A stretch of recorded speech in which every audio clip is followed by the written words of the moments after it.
Assalamu alaikum wa rahmatullahi wa barakatuh. وعليكم السلام وعليكم السلام ورحمة الله. وعليكم السلام. والصلاة والسلام على سيدنا محمد وعلى آله وعلى أصحابه أجمعين. أما بعد, my dear brothers of members and brothers in Islam, of members of EMF and Brotherhood of Islam, I would like to start the history of people, the future of Europe, new census, current challenges, Muslims in the European community, but I hope that we can be establishment of the European Muslim Forum, EMF. On October 8, 2018, the leaders of the Muslim communities from 12 European countries met in Barcelona to establish a new large-scale project, the European Muslim Forum, EMF. Later in Rome, the declaration of the European Muslim Forum was adopted. The forum became an important institution and a pan-European platform to form a positive vector of development of the Muslim community on the European continent. In February 2019, representatives of 25 countries of Greater Europe took part in the fourth meeting of the board of the European Muslim Forum in Denmark. The Copenhagen Manifesto was adopted at the meeting. History. The importance of creating the EMF is confirmed by historical trends. For centuries, Islam and Muslims have been an integral part of European history. Today, about 170 million Muslims live in the vast expanses from the Atlantic to the Urals. Most of them are indigenous people of the continent, as well as migrants of different generations who want to see Europe as their new home. Statistics. Demographic realities and migration flows have transformed the ethnographic group of Europe. Today, France is home to 6 million Muslims. About 5 million Muslims live in Germany, 4 million in the UK, 1.5 million in Spain, and 1 million in Italy. According to forecasts, the number of Muslims in Europe will increase threefold in the next 30 years and can make up 1/5 part of the total population of the continent. Concept and objectives. The aim of the EMF is to contribute to the achievement of objectives of the European community.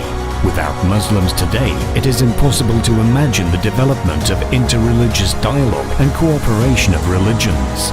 The EMF can become a platform to unite the efforts of all Abrahamic denominations in order to confront the challenges of the modern world. Muslims should actively oppose the ideas of extremism, xenophobia, including Islamophobia, which is an urgent problem of modern Europe. With our active participation, Europe can become a true multicultural society. The Muslim community could play a significant role in the development of the European economy.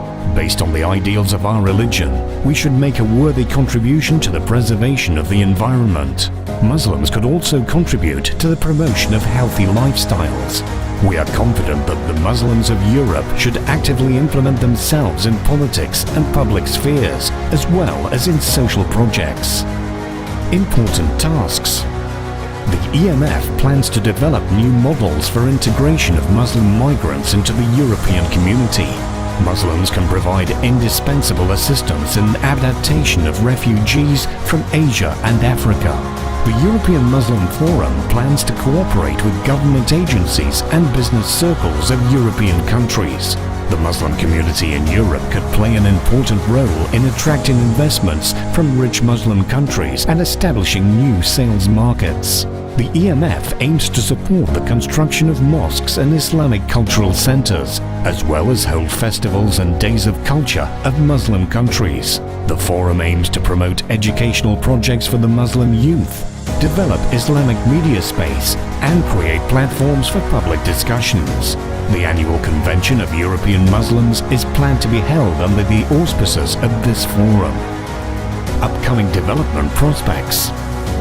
The European Muslim Forum is intended to become a bridge between the Muslim world and international European structures. In the near future, the EMF plans to open representative offices in 5 major political and economic centers of Europe, including Brussels, London, Barcelona, Moscow, Istanbul. Prospection. Today, we invite representatives of the Muslim communities of the countries of Greater Europe to cooperate at the European Muslim Forum, including spiritual leaders, politicians, journalists, businessmen, organizers of social projects, and many others, so that together we can consolidate a new constructive image of a European Muslim, the one who sincerely works for the future of Europe, for our future.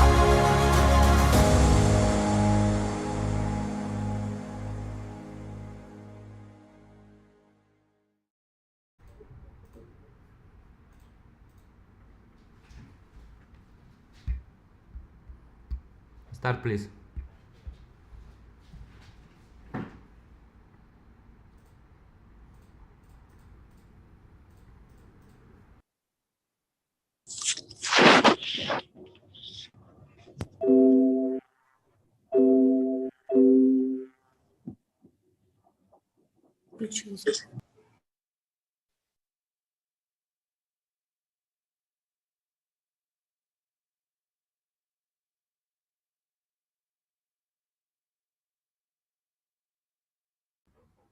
Ромас, Да. знаете. Уже?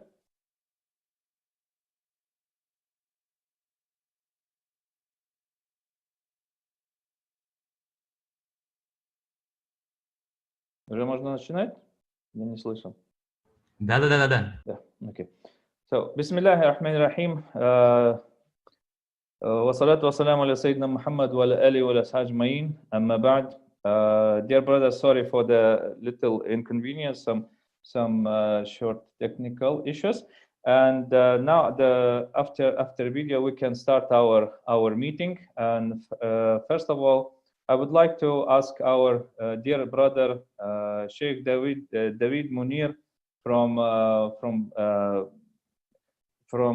Portugal, Imam of the Cathedral Central Mosque of Lisbon, member of the Council of the European Muslim from Lisbon, to recite for us Holy Quran, verses from Holy Quran.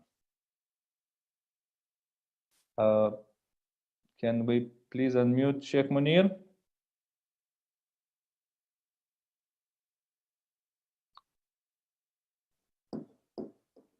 Sheikh Munir.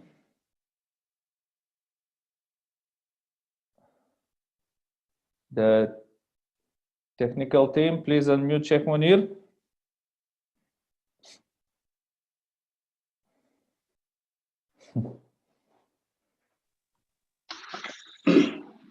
Yes. أعوذ بالله من الشيطان الرجيم. بسم الله الرحمن الرحيم. لو أنزلنا هذا القرآن على جبل لرأيته خاشعا متصدعا من خشية الله. وتلك الأمثال نضربها للناس لعلهم يتفكرون. هو الله الذي لا إله إلا هو عالم الغيب والشهادة هو الرحمن الرحيم. هو الله الذي لا إله إلا هو الملك القدوس السلام المؤمن المهيمن العزيز الجبار المتكبر. سبحان الله عما يشركون. هو الله الخالق البارئ المصور له الأسماء الحسنى يسبح له ما في السماوات والأرض وهو العزيز الحكيم صدق الله العظيم وصدق رسوله النبي الكريم ونحن على ذلك من الشاهدين والشاكرين والحمد لله رب العالمين.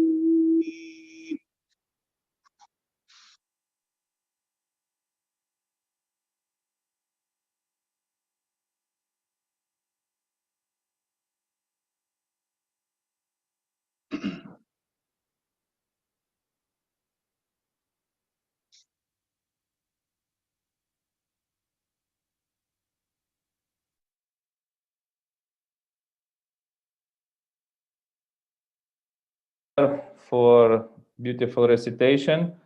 Let's move to the next point of our meeting. Now I will leave the floor for our brother and president of the European Muslim Forum, Brother Abdul Wahid Niyazov, with his opening speech about our EMF work in this not very easy year. Brother Abdul Wahid, the floor is yours.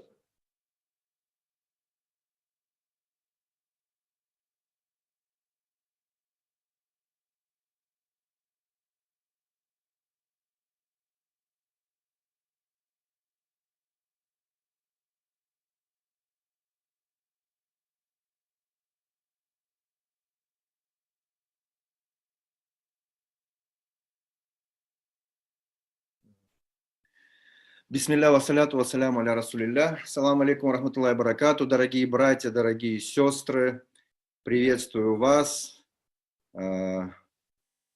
Сегодня, 24 декабря, мы сегодня собрались на наше 12-е расширенное заседание Совета Европейского мусульманского форума, чтобы подвести итоги 2020 года, наверное, самого сложного и такого неординарного года за все время, наверное, для каждого из нас, даже для самых старших. И мы проводим сегодняшнее совещание в прямом эфире на 2 языках, как сказал наш брат Рома, член правления Европейского мусульманского форума и муфти Литвы. Он у нас сегодня будет ведущий. И мы начали сегодняшнее заседание с чтения аятов священного Корана, которые любезно нам процитировал глава исламского центра Лиссабона, лидер мусульман Португалии, шейх Мунир. Наше сегодняшнее совещание посвящено нескольким вопросам. Several issues, in particular issues related to organization. Today we're accepting a lot of new brothers to our family, new members of the council, and new advisors of the European Muslim Forum from different countries. We're holding this meeting today in 2 formats. First, here online in Zoom, where you can see everybody, the management of the European Muslim Forum, the leaders of Muslims of Europe. Furthermore, we're broadcasting online on YouTube in 2 languages, in the English and Russian languages.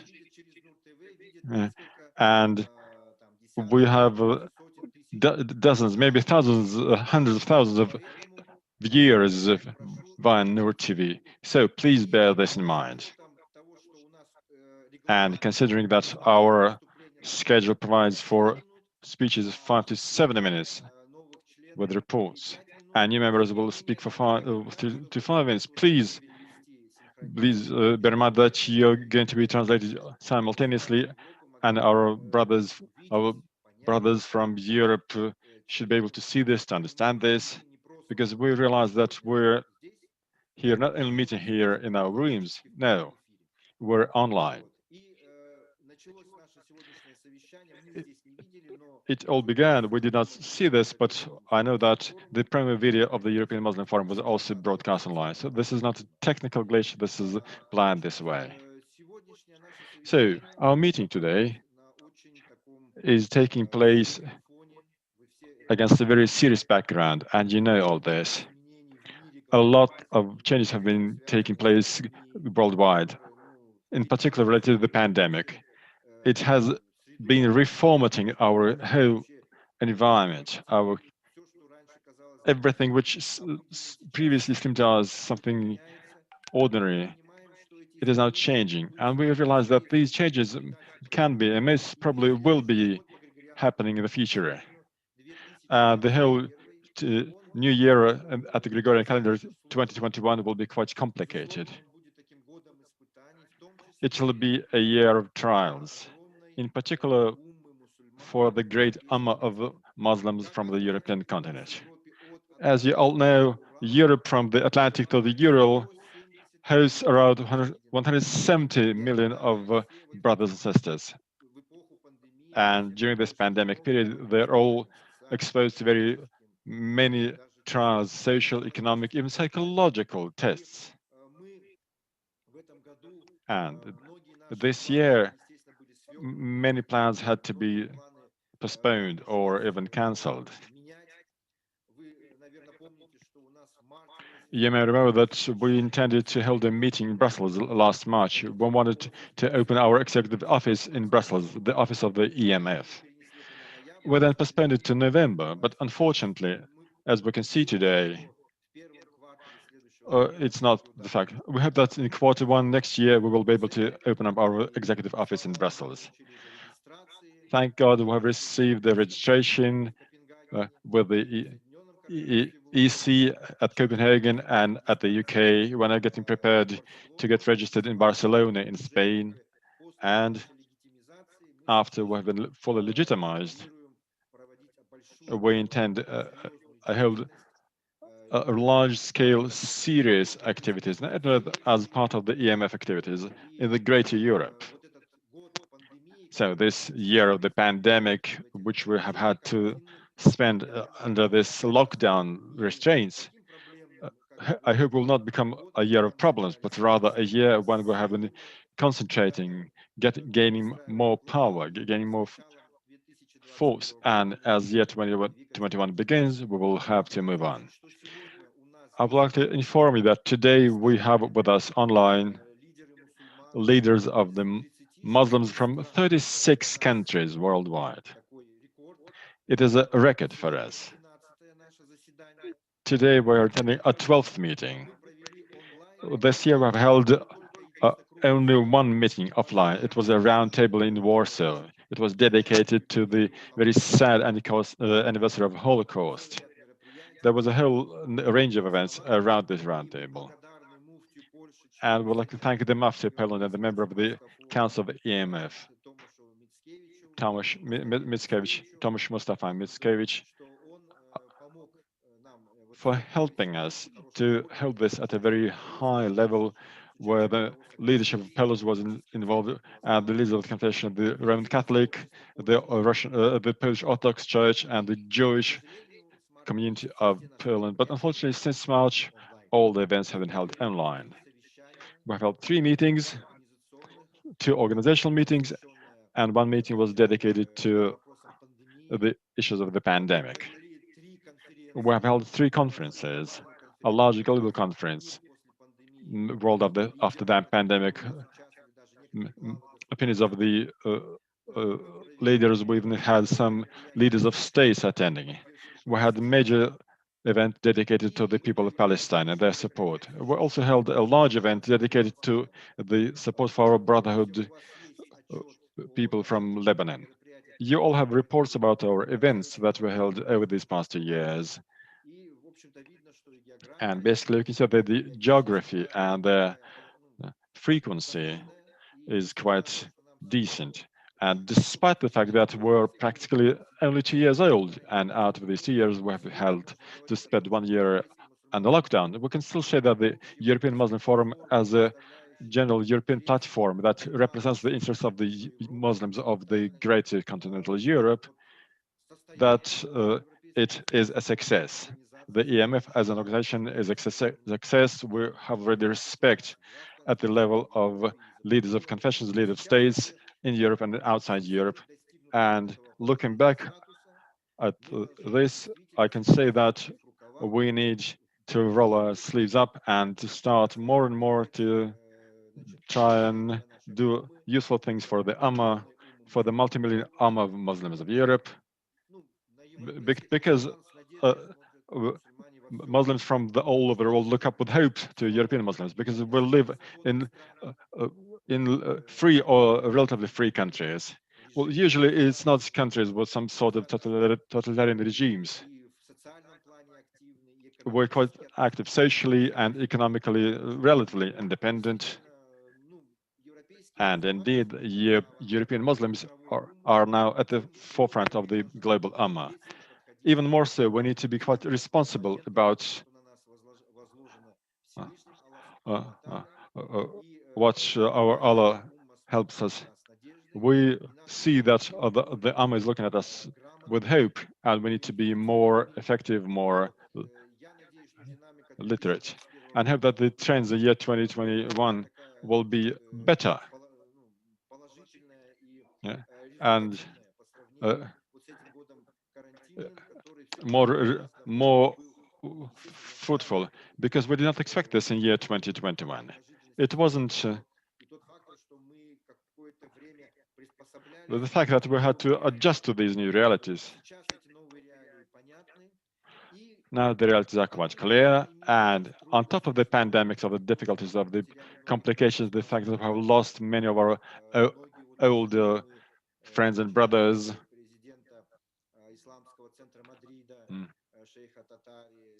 the Sheikh of Tatarstan, our brothers, the Mufti of the Nizhny Novgorod, Umar Idrisov, has also departed. Many have departed, have passed away. May Allah be pleased with them. But the greater part of Ummah is still with us, struggling against these problems, concerns. So we must focus on these tasks. But there are positive tasks as well. Alhamdulillah, after 30 years of occupation, the Brotherhood people of Azerbaijan, with moral support from the global Ummah, has been able to liberate the occupied territory of Karabakh, which is 1/5, 1/6 of the. And this helped all the Muslims that because we saw that dozens of mosques were destroyed or desecrated. И, конечно же, то, что Аллах Тааля даровал вот такую победу, показательную победу, я бы сказал, это во время месяца пророка, причем такую молниеносную победу после 30-летней оккупации, это тоже для нас, для всех, очень такой, значит, знаковый. This was an important point for all of us. And this image of the Karabakh that was freed and the mosques of Shusha and other towns should be inspiring for all of us, that we should be looking at in our activities.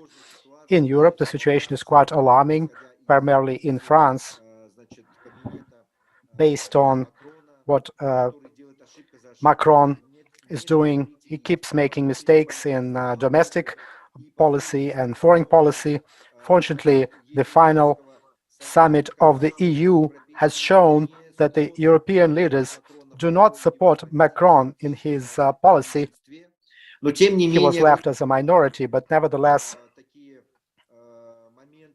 there were some serious alarming points connected to Islamophobia and the focus on it. And if not the support, then they are not condemning this Islamophobia from the powers to be, including the media and journalists, when they initiate anti-Islamic mood and sentiments.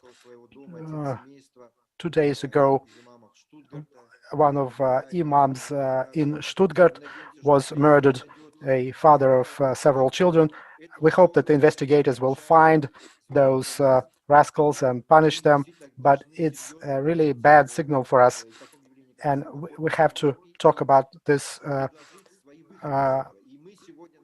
such phenomenon as Islamophobia in Europe. And we are going to take measures here at this meeting. We are going to establish a legal department where we will be using the letter of the European laws and the national legislations of the European countries. We need to resist all these manifestations of fascism, Islamophobia, and we will also establish the information department. And there's real jihad going on in the information field. If we want to get the truth and justice for everyone, including Muslims, millions of Muslims of Europe, we need to be more active in the information field. That's why we are showing our internal meeting to everyone. We are open for everyone, and we have nothing to hide. We are ready to deal with our common problems here in the European continent of the European community. That's why we are all here today, and I hope that our meeting today will bring fruit, will bring results, and the time that we're going to spend will not be wasted. I'd like to welcome all of our new colleagues who are joining our family of the European Muslim Forum. To end my opening remarks today, let me once again give you some notes of optimism. Allah tests those whom He loves, and this is how we need to treat the situation. Muslims are optimists by definition. We should be optimistic about the future, and we'll need to try to do as many good things for our families, for our ummah, for the European continent. I'd like to thank all of you. I welcome you once again.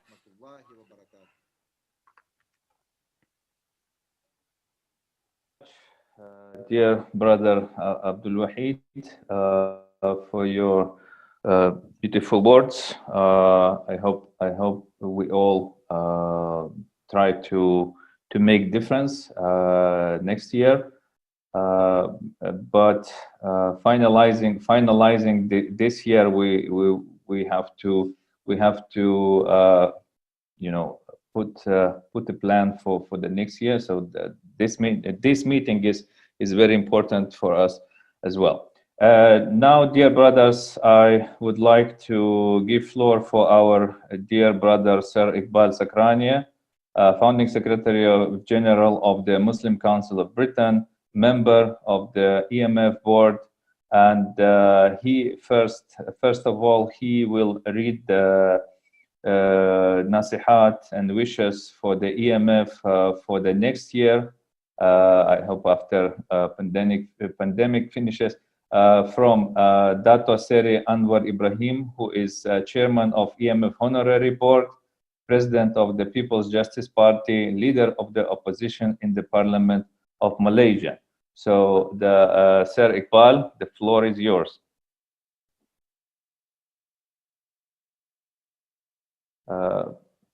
Please unmute, brother Iqbal.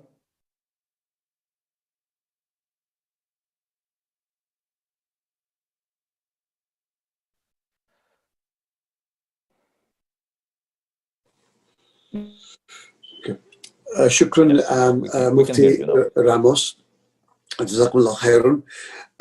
بسم الله الرحمن الرحيم. الحمد لله رب العالمين والصلاة والسلام على رسول الله صلى الله عليه وسلم. My respected elders, brothers, and I hope there's a sister there as well. Assalamu alaikum wa rahmatullahi wa barakatuh. It is indeed my huge pleasure to join you at the 12th Council meeting of the European Muslim Forum.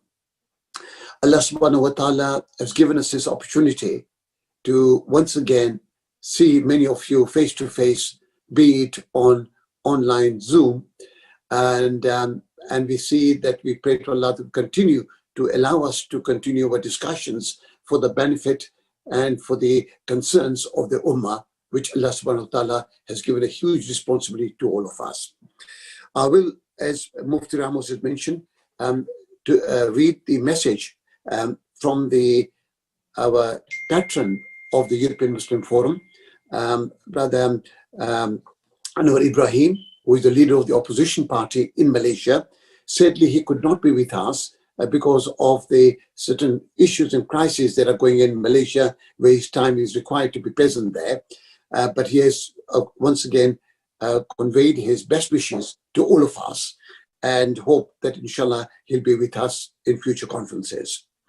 The letter is quite detailed, but I will go through the main points of the letter and then request the Secretariat to please circulate the letter to all our members so that they are aware of the full contents. Bismillahirrahmanirrahim. Dear Brother Abdul Wahid, Assalamu alaikum wa rahmatullahi wa barakatuh. We could not have imagined that our lives would be so significantly disrupted by the pandemic. Despite all the hand-wringing one may do about our pandemic preparedness or lack thereof, as a society, we cannot ignore the fundamental reality of the fragility of life and of the institutions and organizations and habits which have come to shape our daily lives. While we often repeat the verse, Wallahu ala kulli shay'in qadir, we must reflect deeply upon its meaning with humility. We look forward to a new year and we hope to bring a new optimism and vigor to our spheres of work. We were acutely aware of the injustices present in the world before the pandemic struck. But the pandemic did shine added light on the severity of the economic, social, and the health disparities which confront humanity. Our mission as members of the global community, inspired by the wisdom of the Prophet ﷺ's message and a belief in Allah's omniscience, is to redouble our efforts to redress these injustices. What is beyond question is that the pandemic has reacquainted millions with the reality, the word poverty. Not since the Great Depression have so many in so many places stood in line for handouts. The financial security hard earned for so many has been undermined, hollowed out, and put so much life at risk. How do we build back better when so many fear for the building blocks they have left? In my 4 decades of public service, I have not lived at a time when so much is changing so quickly. This is true in Malaysia, and it appears to be the case everywhere in the world. To be a young professional in the world today is perhaps more interesting and challenging than any time in our recent history. There will be important transformations in education, healthcare, transportation, technology, and governance. We will also see a new global consensus towards preserving the environment and combating climate change. These are some of the issues which Muslim thinkers, entrepreneurs, and leaders should strive to contribute to. Sincere scholars of religion, science, and ethics will need to find new ways to work together to make sense of those changes and steer us towards a future which is more peaceful and just. As much as the work to combat Islamophobia must continue in the long run, it is a contribution that we make forward towards a better future that will make lasting and meaningful impression on those who remain ill-informed about Islam and Muslims. As we reflect on the contributions of the European Muslim Forum during the last year, I wish my brothers and sisters well and pray for the continued success in 2021. Wassalamu alaikum wa rahmatullahi wa barakatuh. Anwar Ibrahim from Kuala Lumpur. So Mufti, this was my distinguished colleague, this was the message from our respected brother. May Allah Ta'ala guide him, protect him in his endeavors in Malaysia, which he is going through. and whatever is the best for the country and for the Ummah, may Allah grant him on that basis. Before I leave Mufti Ramos, if I may be allowed to say a few words, as I have another engagement which I have to attend to. First and foremost, Brother Abdul Wahid, Jazakumullah Khairun, for taking the huge pressure on you and your secretariat to organize the 12th meeting of the Council of European Muslim Forum. As we see the most senior leaders of the Ummah in Europe present with us, this shows your commitment and determination to do something positive for not just our country, our community, but for the humanity at large. And on that basis, today we have very distinguished speakers who will be speaking on some issues that really are of deep concern, not just to the Ummah, but to the entire world. The issue of Palestine that has been going on for years, the oppression that's very going through, is still there. The whole injustice and the manner in which the issue of Kashmir is being dealt with, that touches the hearts of people around the world, is still blowing with fire. And yet the world is totally silent. Alhamdulillah, we had success in Azerbaijan, as Brother Abdul Wahid mentioned, which was a determination from many of the Muslim countries, including Turkey, to bring justice to the people of Azerbaijan that have suffered for many, many years. So there has been some progress on certain front. But my respected elders and brothers, I wish to once again bring to your attention a single most important issue that affects the humanity today. Today, as we close the year 2020, I briefly mentioned at the last conference of the International Muslim Forum a few weeks ago of the crises that are developing in Sri Lanka. Now, I'm sure, I hope and pray every one of you is aware of the forced cremation that is taking place under the government directive on people of all faith. And majority who suffer from cremation are Muslims. Until yesterday, more than 85 Muslim bodies were cremated, including a 20-day-old baby whose parents were tested negative. This is not an issue of health. This is not an issue of science. It is a political matter where the government of Sri Lanka is determined to put a collective punishment on the Muslims of Sri Lanka. Now, this action has to be stopped. I urge the European Muslim Forum, through the leadership, all the leaders in Europe, to please take this matter very strongly. I'm very pleased to inform you that the Muslim Council of Britain has set up a special task force coordinating internationally. And we have had supports from countries as far as United States, Canada, Malaysia, Turkey, Pakistan, all have joined in, and they're putting pressure on the Sri Lankan government. But more importantly, rather than relying on our Muslim countries who have got their own problems, their own issues, we, the Muslim community, need to take firm action. There is no reason why each one of us represents the organization we are representing, to send a strong message to the Sri Lankan embassy or high commission in our countries, whether you're in France, in Italy, in Germany, in Belgium, everywhere members are present here, in Russia, in Poland, in Croatia. Each one of us, the least we could do is, otherwise, my respected brothers, I'm a illiterate person as far as knowledge of Islam is concerned. You are learned scholars. Allah subhanahu wa ta'ala will question us on the day of Qiyamah, that the Ummah were being cremated, burnt. And what were you doing? We can attend these conferences and, of course, say wonderful things, but action is required in our daily work. EMF will be an action body. We don't want to be like other organizations, big speeches, big talks, big conferences, and no action on the ground. We want to bring a change to the injustices that is prevailing.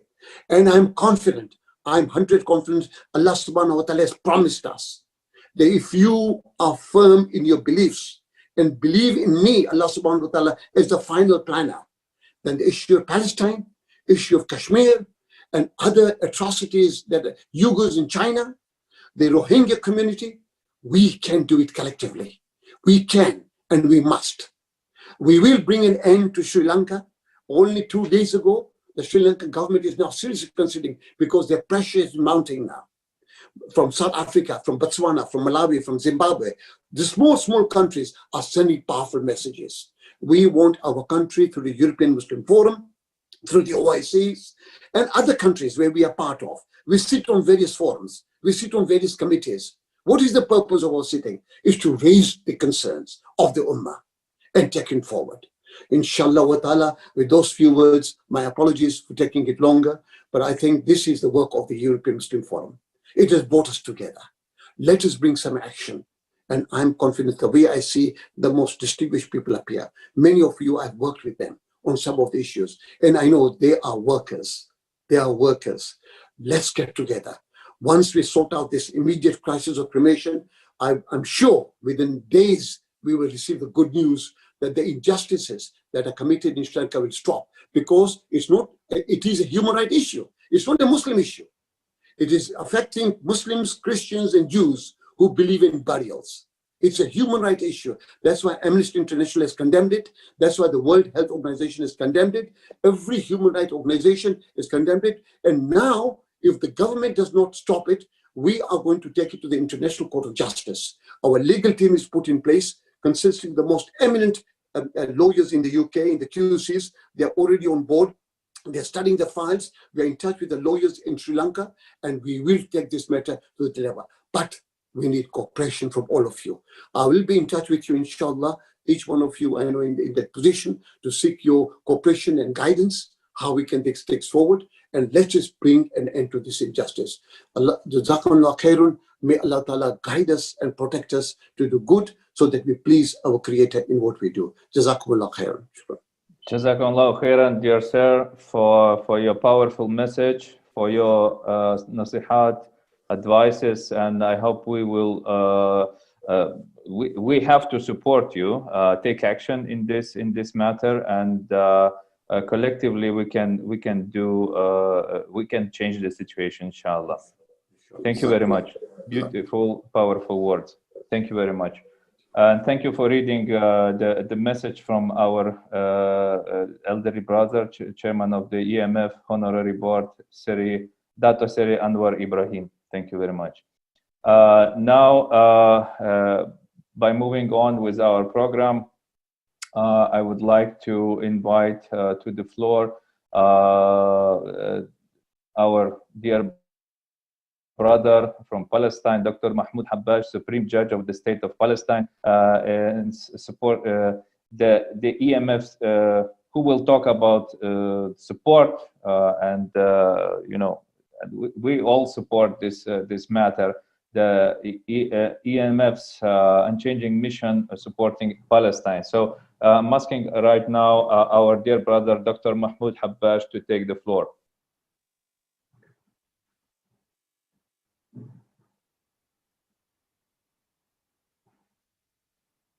لا أعرف، أنا لم أسمع الحقيقة، لم أسمع الكلمة التي قبل قليل، أو التقديم الذي قبل قليل. هل هذا دوري في الحديث؟ نعم نعم نعم. الآن دوركم في الحديث، وتفضل.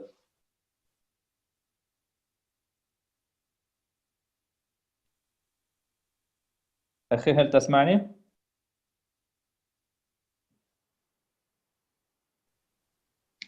بسم الله الرحمن الرحيم. الحمد لله والصلاة والسلام على رسول الله وعلى آله وأصحابه أجمعين. السلام عليكم ورحمة الله وبركاته. إخواني الكرام، أحييكم بأجمل وأكرم تحية. السلام عليكم ورحمة الله وبركاته. أحييكم من فلسطين، من بيت المقدس وأكناف بيت المقدس، من أرض الإسراء والمعراج، من أرض الأنبياء، الأرض التي عاش فيها إبراهيم الخليل عليه السلام، وعاش فيها عيسى المسيح عليه السلام، وزارها وأسرى إليها وعرج به منها إلى السماء سيدنا محمد صلى الله عليه وسلم. أحييكم من فلسطين التي تشتاق إليكم وتتطلع إليكم، وأشكر لأخي العزيز عبد الواحد ولمنتدى مسلمي أوروبا هذه الفرصة الطيبة للالتقاء ولو عن بعد في ظل هذه الجائحة التي تؤثر على العالم بأسره. أن نلتقي ولو عن بعد، فهذا شيء يعزز أواصر الأخوة فيما بيننا ويعيننا على أن نتبادل الآراء وأن يستمع بعضنا إلى بعض وأن يعرف بعضنا عن بعض وأن نخرج بخلاصة نتفق عليها، ونحن دائما متفقون بإذن الله من أجل القضايا المركزية. My dear brothers, my microphone just got on.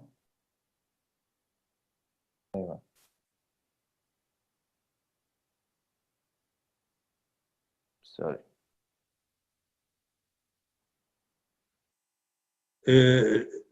في الواقع الذي تعيشه الأمة اليوم هناك الكثير من القضايا، هناك الكثير من التحديات، هناك الكثير من المشاكل، ولكن من بين كل القضايا التي تعيشها الأمة الإسلامية وربما يعيشها العالم بأسره تبقى القضية الفلسطينية، قضية فلسطين هي القضية الأولى للأمة الإسلامية، القضية التي لا خلاف عليها، القضية التي يجتمع عليها كل المسلمين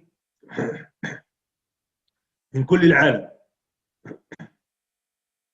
ربما نختلف على بعض القضايا هنا وهناك، لكن عندما يتعلق الأمر بقضية فلسطين نجد أن هناك حالة اتفاق وحالة وحدة بين كل أبناء الأمة الإسلامية. لماذا؟ لأن قضية فلسطين ليست فقط قضية سياسية، ولكنها قضية مرتبطة بالتاريخ ومرتبطة بالقيم، مرتبطة بالأخلاق، مرتبطة بالنشأة العقائدية التي ينشأ عليها كل مسلم في هذا العالم. فكل مسلم يؤمن بالله ورسوله يشتاق إلى بيت المقدس، باعتبار أن بيت المقدس هو جزء من العقيدة الإسلامية، مثله مثل مكة المكرمة والمدينة المنورة. والمسجد الأقصى المبارك في بيت المقدس هو جزء من القرآن الكريم، وهو جزء من العقيدة التي يعتنقها مئات الملايين من المسلمين في كل العالم. هو أولى القبلتين، وهو ثاني المسجدين، وهو ثالث الحرمين الشريفين. ولذلك تتجاوز قضية فلسطين حدود الأبعاد السياسية لتصل إلى أبعاد ذات طبيعة ثقافية، دينية، عقائدية، تاريخية، إنسانية، بكل ما في الكلمة من معنى. والصراع عندما يكون على أرض وعلى بلد وعلى قضية تحمل هذه المعاني وتحمل هذه الأبعاد، بدون أدنى شك يصبح صراعاً بين مشروع حضاري ومشروع آخر. مشروع حضاري يمثله الإسلام، مشروع حضاري يمثله القرآن الكريم والسنة النبوية المشرفة، مشروع يقوم على الأخلاق وعلى القيم الإنسانية الموحدة للإنسان، ويقوم على تحقيق العدالة ومحاربة الظلم ومقاومة العدوان. وهذه القيم نحن جميعا ليس فقط كمسلمين بل أيضا كبشر جميعنا نتفق عليها، جميعنا ضد الظلم، وجميعنا ضد العدوان، وجميعنا مع العدل، ومع الحق من حيث إننا بشر، وليس فقط من حيث إننا مسلمين. ولذلك يعتبر الوقوف مع فلسطين ميزان يمكن أن توزن به الدول، هل هي مع الحق والعدل أو مع الظلم والعدوان، وميزان يوزن به الأفراد والشعوب أيضا، هل هؤلاء الأفراد وهؤلاء الشعوب مع الحق ومع العدل أم مع الظلم والعدوان.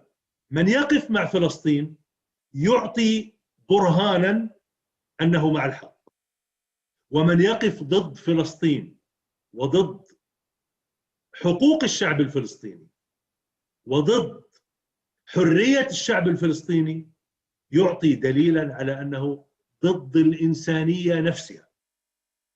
إذا كنت إنسانا كامل الإنسانية فأنت بالتأكيد ستكون مع فلسطين، وإذا كنت إنسانا مؤمنا بالعدل ومؤمنا بالحرية ومؤمنا بالأخلاق فأنت بالتأكيد ستكون مع فلسطين.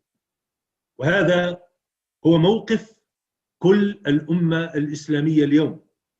أنا على يقين بأنه لا يوجد مسلم يؤمن بالله واليوم الآخر ويؤمن بمحمد صلى الله عليه وسلم ويؤمن بالقرآن ويؤمن بالإسلام إلا وهو يحمل قضية فلسطين في عقله وفي قلبه. قضية فلسطين ليست أيها الإخوة الأعزاء فقط قضية الشعب الفلسطيني، بل هي قضيتكم أنتم أيضا، قضية كل المسلمين، قضية كل أبناء الأمة.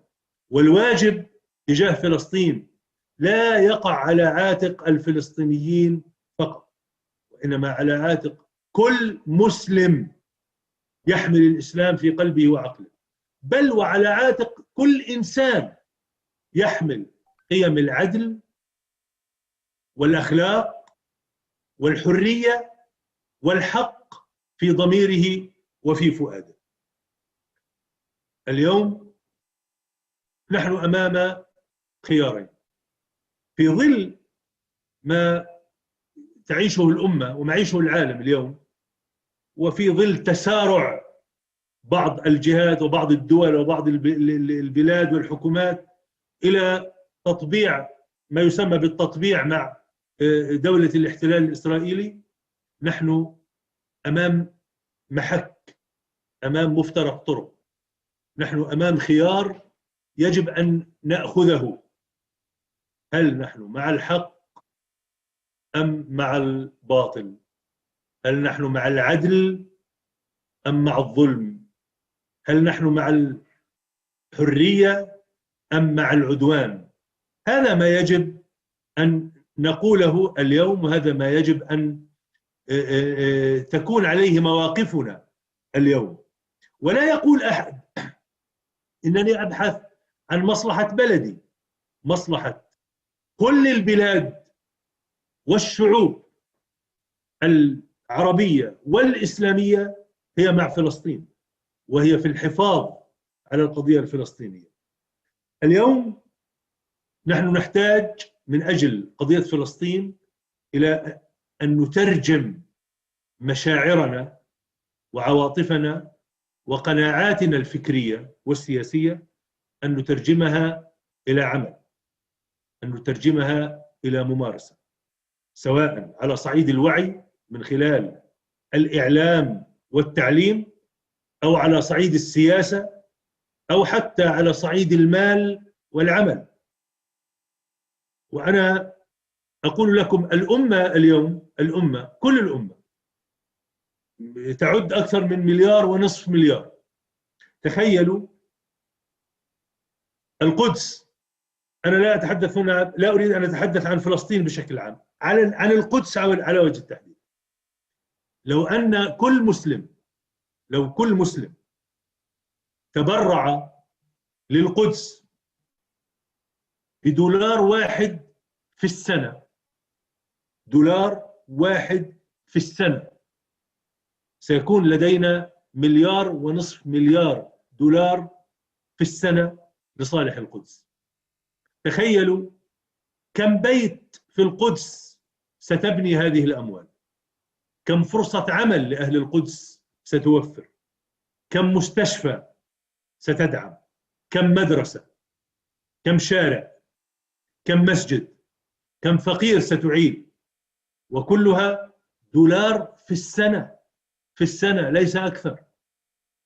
هذا أقل الواجب، لأنه لا نريد فقط أن نتكلم في السياسة والنظريات السياسية ونتكلم كلام إنشاء دون أن نترجم هذا الكلام إلى عمل. أنا أحب أن أختم حديثي بتوجيه شكر خاص لمنتداكم الكريم ولكل شخص فيكم، لأنكم تحملون القضية الفلسطينية في عقولكم وفي قلوبكم، وتحرصون على أن يصل صوت فلسطين عبر هذه المنصات الإعلامية وهذه المنصات الحوارية التي تنظمونها. تحرصون على أن يصل صوت فلسطين إلى كل مكان في العالم، إلى كل بلد، إلى كل عقل، وهذا ما نحرص عليه نحن أيضا، حتى لا يختفي اسم فلسطين كما يريد المتآمرون على فلسطين أن يفعلوا. هم يريدون أن يختفي اسم فلسطين، وأن تختفي فلسطين عن الخارطة، وأن لا يعود أحد يسمع باسم فلسطين. ونحن في المقابل علينا أن نقاوم هذا من خلال العمل، من خلال الوعي، من خلال تقديم كل ما يمكن من دعم وإسناد مادي ومعنوي لشعب فلسطين وللمرابطين في فلسطين، دعما للحق والعدل والحرية. شكرا لكم، بارك الله فيكم، والسلام عليكم ورحمة الله وبركاته. كريم، شكرا لكم لكلماتكم. أنا أحاول إن شاء الله باختصار أن نترجم للإخوة إلى لغة إنجليزية. شكرا، جزاكم الله خيرا. Dear brothers, I would like to shortly, because unfortunately we didn't have any translation from Arabic to English directly, and I would like to translate briefly what Dr. Mahmoud has said to us. So the main thing he mentioned, of course, that he's very thankful to our forum that we are raising awareness about or translating the issues or about the Palestine. We don't forget them, and trying to spread the awareness of the issues in Palestine and informing people about the current situation and what's happening with this issue. Of course, he says that the issue of Palestine, it's an issue not only for Palestinians, the issue for every Muslim that's on this earth. So they need any support from all Muslim brothers in any time, of course. And he says that every person that is with truth, with righteousness, so he will support, of course, the Palestinians, because all good people, of course, support the right path. And these meetings and informing people about the issues that are in Palestine, the words and advices are very important, but these words should become actions, because only talking about this doesn't change anything in this situation. And he says as well that if we look at the Muslim Ummah, which is more than 1.5 billion people, and if every Muslim could raise at least $1, we could change a lot in Palestine. But most of all, we have to support this issue, support the Palestinians, work against those who are trying to wipe out Palestine from the map and change the situation for our brothers in Palestine. So thank you very much once again for Dr. Mahmoud Al-Habbash for his powerful message. Two issues I want to inform all participants before going forward. So working languages for this meeting are two, Russian and English, and we have translation. If you want to find the translation, down in the right corner, there is a place which has interpretation. If you press on it, you can find English or Russian. You can choose the language. So there you will find the translation. Okay, so just reminding you. And next issue, please be brief for the speakers. We give only 5 to 7 minutes. Otherwise, we will stay until the late evening today. And because everyone is busy, even though it's 24th and not working day in many places, but still we have many commitments. So please follow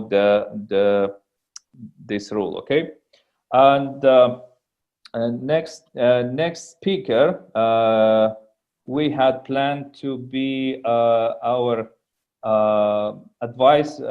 dear brother from Azerbaijan, from Baku. His name Hikmet Hajiev. He's advisor to the president of Azerbaijan, but unfortunately he cannot participate today because today is as well the birthday of President Aliyev, and there are some commitments for him today. So he apologizes. We, of course, the issue that he planned to talk is support for brotherly people of Azerbaijan on issue of Karabakh. Of course, we all support that issue, and we will talk much more about this issue in our special meeting, inshallah, which will be announced later in our groups. It will be somewhere in the beginning, in the first decade of February, inshallah. So that's the topic that he wanted to talk. Moving on with our program, now I will invite our dear brother from London or Rotterdam, okay? Our dear brother Lord Nazir Ahmad, member of the EMF Council, and he will talk about support for Muslims of Kashmir, India, China, Uyghurs, Myanmar, Sri Lanka, and Angola, and others, of course. So please, dear Lord Nazir Ahmad, the floor is yours. The floor is yours. Bismillah ar-Rahman ar-Rahim. My brother Mufti Ramas and Chairman Abdul Wahid and all the brothers and sister, Assalamu alaikum. Thank you very much. You've given me the whole global issues of Muslims in 5 or 6 minutes. I think that would be very difficult. But let me first of all agree with everything which has been said by our chairman Abdul Wahid and also Sir Iqbal Sakrani. Of course, I didn't understand Arabic, so Palestinians I support unconditionally, and I've been supporting for many decades, and I've been both to West Bank and also Gaza on a number of occasions. So our support is there. But I think we need to, Sir Iqbal Sakrani was absolutely right. We should not be just an organization for conferences and seminars, but we also need to look at actions, how we can help our brothers and sisters who are suffering politically. How do we become effective? And although I don't speak Russian, but I know that our chairman, our president mentioned the brutal murder of the Imam in Germany, and he mentioned a lot of other things as well as the good news on Azerbaijan. And again, I totally in support, and also want to assure you that whatever we can do, whatever I can do, and our Muslim brothers and sisters here in the United Kingdom, we can maneuver some support from them. The 3 or 4 countries which I really want to sort of say a few words. One is Kashmir. Of course, I'm from Kashmir, and so I know the regular things which happen. You will know recently the one of the European organizations which looks at fake news and fake stories, and the lobbying that has been going on by Indian intelligence services. That has revealed that there are literally hundreds of journals and fake news reports and sites which have been giving wrong information to the European parliamentarians as well as the media. So I'm glad that that came out, but I think we really need to look at how many other countries are doing the same. They are using these fake websites and fake news and narrative that they run. For instance, those who have been using a narrative that Kashmiris are terrorists and there's cross-border terrorism from Pakistan, or those who are blaming Palestinians of terrorism and from Gaza and all the other things. I think, as Muslim leaders in Europe and elsewhere, we really need to work with those organizations who have exposed certainly Indian intelligence services. We know that Indian intelligence services were involved in Germany, where a couple were caught and prosecuted trying to spy on certain things. Similarly, in Canada, in the Netherlands. So we need to be aware of that. But if I just focus on the situation in Kashmir, hasn't improved. Even though there were just local elections very recently, the coalition of political parties that stood, I don't think that these elections are any substitute for the right of self-determination and the free, fair and impartial plebiscite that was promised by the UN. But the very fact that they won the elections, and BJP and the fascists in Delhi were saying that this is a referendum on Article 370 that was abrogated. Then this coalition has won the election, so that means that 370 should be restored, so their rights should be restored. But India will not do that, because India, what it does is like taking the football from the kids who are enjoying, they kick it in the long grass, and then they send you, just like in Palestine, in Israel's situation there as well. Similarly, the Muslim situation in India hasn't improved. The CAA law, which literally sort of makes them go into second-class citizens, and the Rohingya situation hasn't improved. Although I'm glad that the few campaigners who have been working very hard, and one of my friends, Tonkin, many of you will know him. He's from Burma himself. His grandfather was one of the leaders. You will have seen his campaign that they are trying to bring prosecution in South America, in Africa, and also, of course, at the International Criminal Court. But the only people that don't have much support, I think the International Criminal Court has recently said a few words is about Uyghur Muslims, the Chinese Muslims. Let's hope that that we could get some more international. I know my time might be up, but I just want to say, if we could, as the European Muslim Forum, if we could form, I know COVID-19 and all the terrible situation in the international community right now in terms of traveling, in terms of bans and everything else.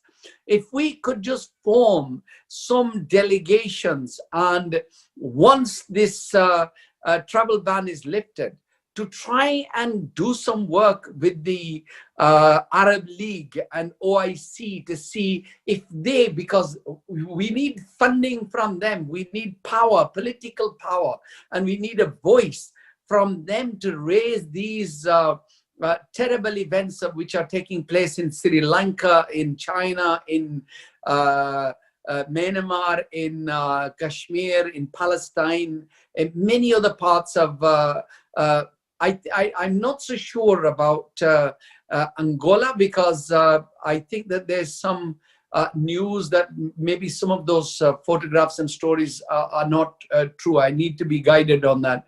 But the rest, I think we need. This is a fantastic platform. And Brother Abdul Wahid and Mufti and all the leaders and the colleagues in the European Muslim Forum, you are the right people to raise these concerns. But we need to, we need to plan. Once these restrictions are lifted, then we need to go out there and meet with world leaders and to see how we can make a change and make a difference to their lives. Thank you very much for giving me this opportunity to say a few words. Thank you very much, dear Lord Ahmad, for beautiful words and, of course, the advices. Yes, we all wait for these measures to be lifted. I hope it will be soon, and we have to do more action. And yes, we have to translate our words into actions. That's the right way to do it. Thank you once again for your words. Let's move on, dear brothers, with our program. And next we have Dr. Karim Ifraq from Paris, France, director of the Institute for Academic Studies in France. He will be presenting for us his speech or topic of Islamophobia in France, what needs to be done. Yes, and it will be in Arabic. I have the paper, but it's kind of difficult for me to translate directly into English. So I'll try to make a brief, introduction after his speech, inshallah. أيوة دكتور كريم تفضل. Thank you. بسم الله الرحمن الرحيم والصلاة والسلام على أشرف المرسلين سيدنا محمد وعلى آله الطاهرين ومن تبعهم بإحسان إلى يوم الدين. السادة المحترمين الأحبة الأعزاء، أحييكم بتحية الإسلام. السلام عليكم ورحمة الله تعالى وبركاته. ابتداء يطيب لي أن أعرب لكم عن كامل فخري واعتزازي للمشاركة في هذا اللقاء المبارك المتمحور حول موضوع ظاهرة الإسلاموفوبيا في فرنسا وما يجب علينا عمله.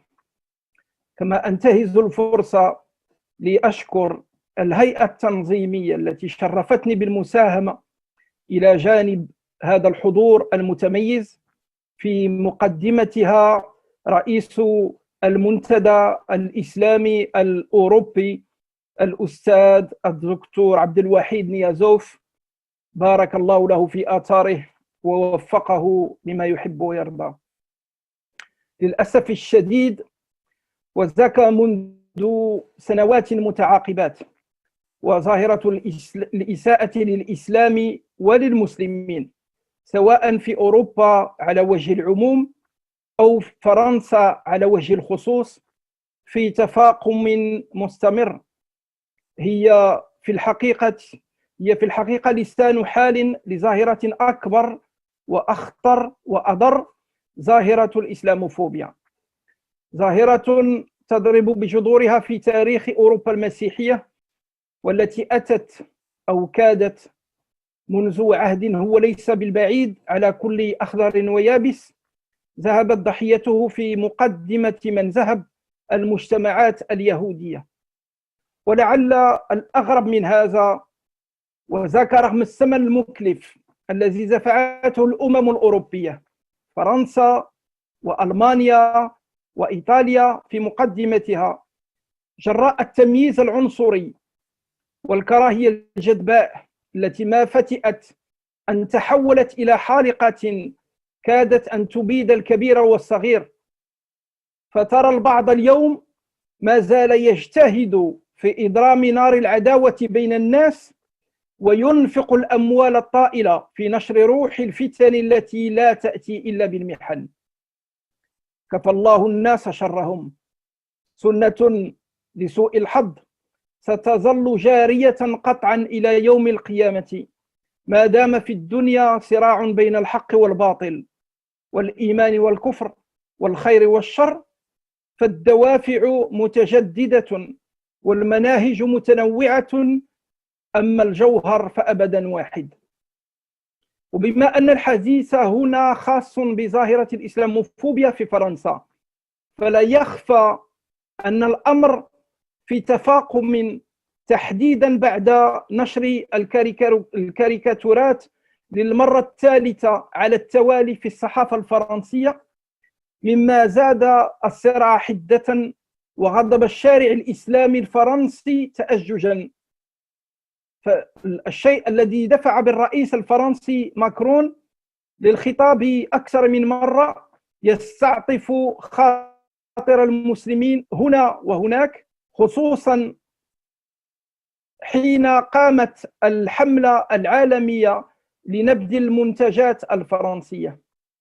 لكن كلمة الرئيس الفرنسي ماكرون لم تعني أن الأمر قد انتهى، بل جاءت وراءه طامات أخرى، أكبرها خطابه الذي قال فيه أن الجمهورية لن تسمح للإسلام الإسلامي السياسي بالظهور، بل إنها على استعداد تام لمحاربة ما أطلق عليه الإسلام الانفصالي، مما خلق ضجة واسعة في عدد من الأوساط لم تسكت إلا بعد أن تنازلت الحكومة على بعض النقاط دفع بها إلى تغيير المسمى للفحوى.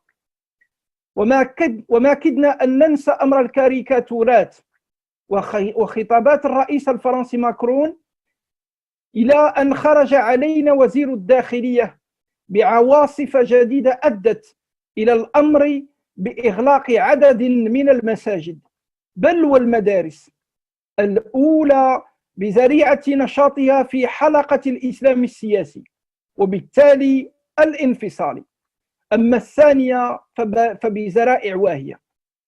وفي هذا السياق وبأدنى شعور بالخجل، اعترفت السلطات الفرنسية باستعمالها حيلا شنعاء في محاولة إقفال فضاءات تجمعات المسلمين.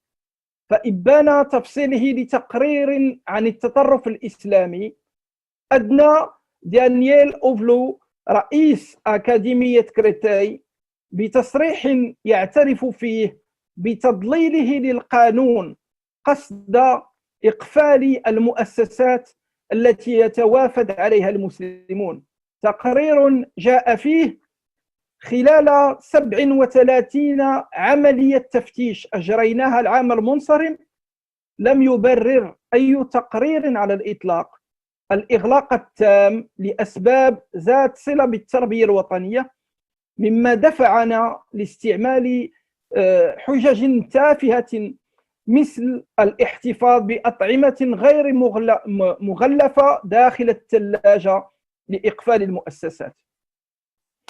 وبما أن الوقت ضيق والكلام كثير لا يسعنا إلا التعريف ببعض الوجوه لهذه الظاهرة الشنعاء تتقدمها تهجمات الجمهورية الفرنسية على جمهورية أذربيجان بشأن الحرب التي دارت بينها وبين أرمينيا، والتي كانت الغلبة فيها بمعونة الله لدولة أذربيجان، فقد جعلت منها بعض الدوائر السياسية الفرنسية ذريعة للنيل من الإسلام ومن المسلمين، وبالتالي من جمهورية أذربيجان لا لشيء إلا لكونها مسلمة وأرمينية مسيحية، وكأن الصراع الدائر بينهما صراع ديني لا غير.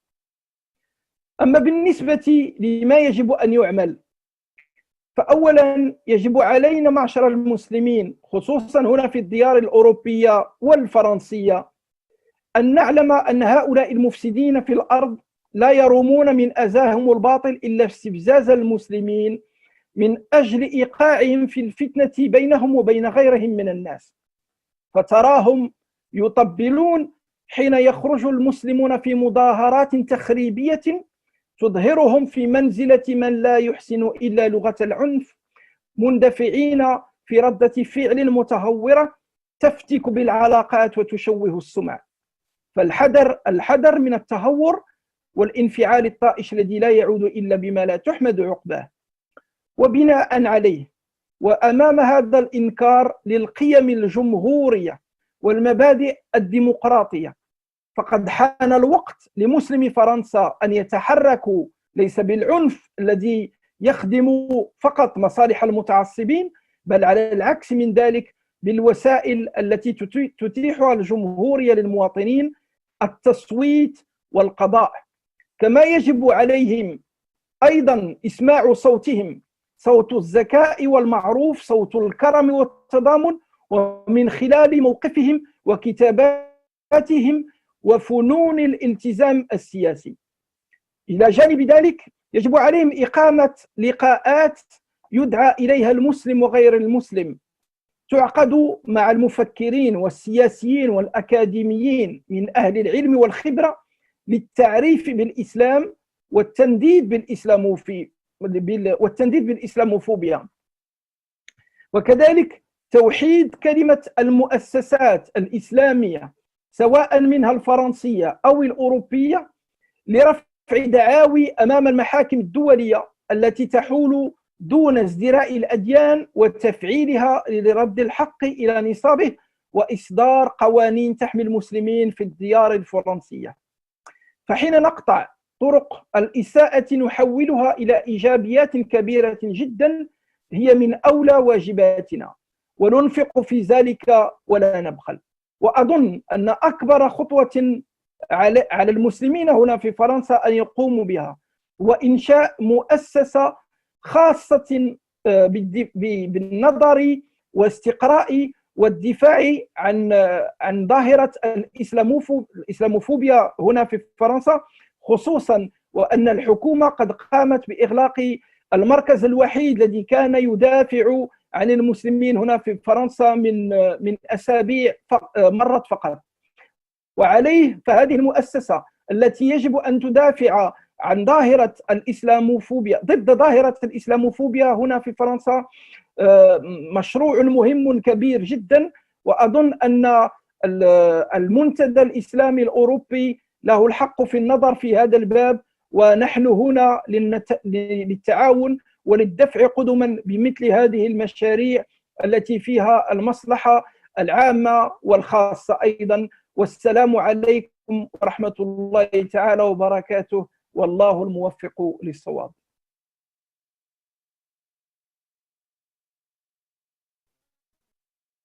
لكلماتكم. I will. That's a long speech actually. that's a long speech, and we have issued that we need to give floor for our brother Imam Ridwan from Rome, because he has to leave, and we would like to hear from him a few words. So we will share the speech of Dr. Karim, inshallah, and we'll give some brief English translation for it. Okay. So I would like just to jump in front with our program a little bit, change a little bit, and give a few minutes for our new member of our EMF Council, inshallah. And I would like to invite right now Dr. Abdullah Ridwan, Secretary General of the Islamic Culture Center of Italy from Rome, and give a floor for him, inshallah. Dr. Ridwan.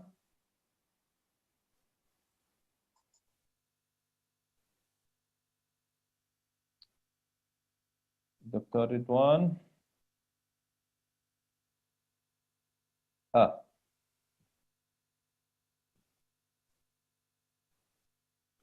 Can we unmute Dr. Abdullah Ridwan?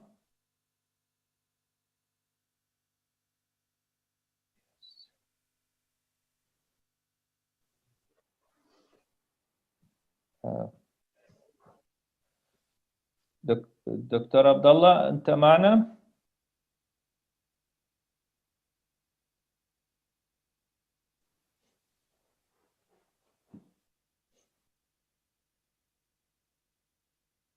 Please, brothers, unmute Dr. Ridwan.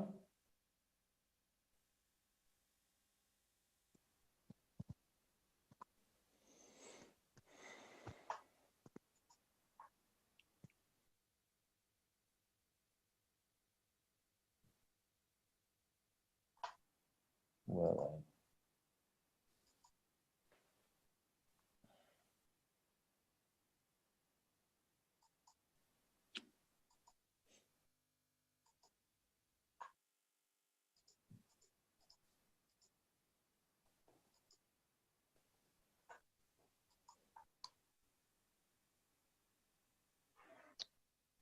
دكتور عبد الله، هل أنتم معنا؟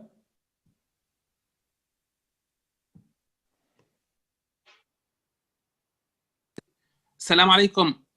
نعم، تفضل مفتي دكتور. رومان. السلام عليكم ورحمة الله السلام ورحمة وبركاته. الله. Yes. السلام عليكم ورحمة الله وبركاته. الدكتور عبد الله رضوان يعتذر لأنه خرج لأجل موعد، كان هو أحب أن يلقي فقط مداخلة، لكن طلب مني أن ألقي هذه المداخلة عنه. هو يرسل لكم عظيم الشكر والامتنان لأجل ترشيحه عضواً في المنتدى. دكتورنا, in English please. So in English please. Yes. Yes, okay, yes, no problem. Yes. Okay. Assalamu alaikum, all brothers. Dr. Abdullah Ridwan, he asked me to speak with all of you, and he thank you for candidate him to become a member of European Muslim Forum, and he wants to congratulate with Sheikh Abdul Wahid and all other brother from European Muslim Forum. And as you know, the Great Mosque of Rome is an important institution in all Europe, and it's important what the addressing in the Great Mosque of Rome to all the European Ummah of Islam. And I just want to share with you his speak, and but he has he has an appointment today, and he wants to leave. It's just to thank you for nominating him a member of European Muslim Forum, and inshallah ta'ala in the future we will take a part of the address, inshallah, and just want to thank you here, and inshallah ta'ala we can meet in another time. Thank you, Mufti Romas, and thank you for all you our brothers, and you know what everything here, what we discuss, we sharing it in Rome, inshallah ta'ala. Thank you very much. Inshallah. Thank you very much, Dr. Nader. Thank you for Dr. Abdullah for his kind words, and of course we are very glad to have him in our team of EMF, inshallah. Thank you very much. Let's move on with our meeting.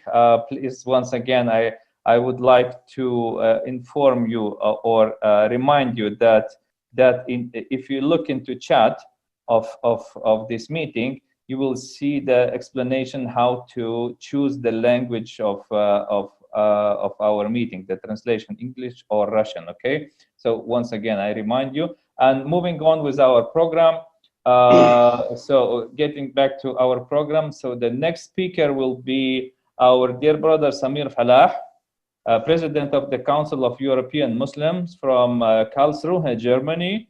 And the topic, his topic, the need to consolidate Muslim organizations in Europe. So Dr. Samir, tfaddal. Dr. Samir, the floor is yours. Thank you. Can you allow me to share my my desktop, my PowerPoint presentation, or not? I guess. Please try. I have two accounts. One with the video, the other without video. Let's try. Yeah. No, I have no. Can our technical team can allow our brother Samir Falah to share his screen?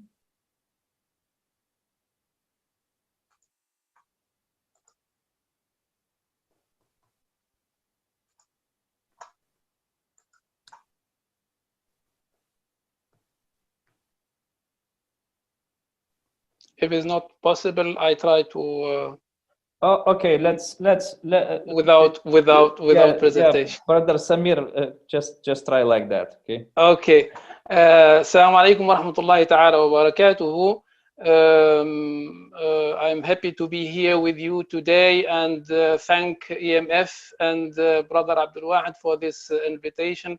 I am happy to be in this team and to cooperate with you to support and help Muslims in Europe. We have several problems in the world. We discuss about this problem, but if we are strong here in Europe, we can also help and support the others better.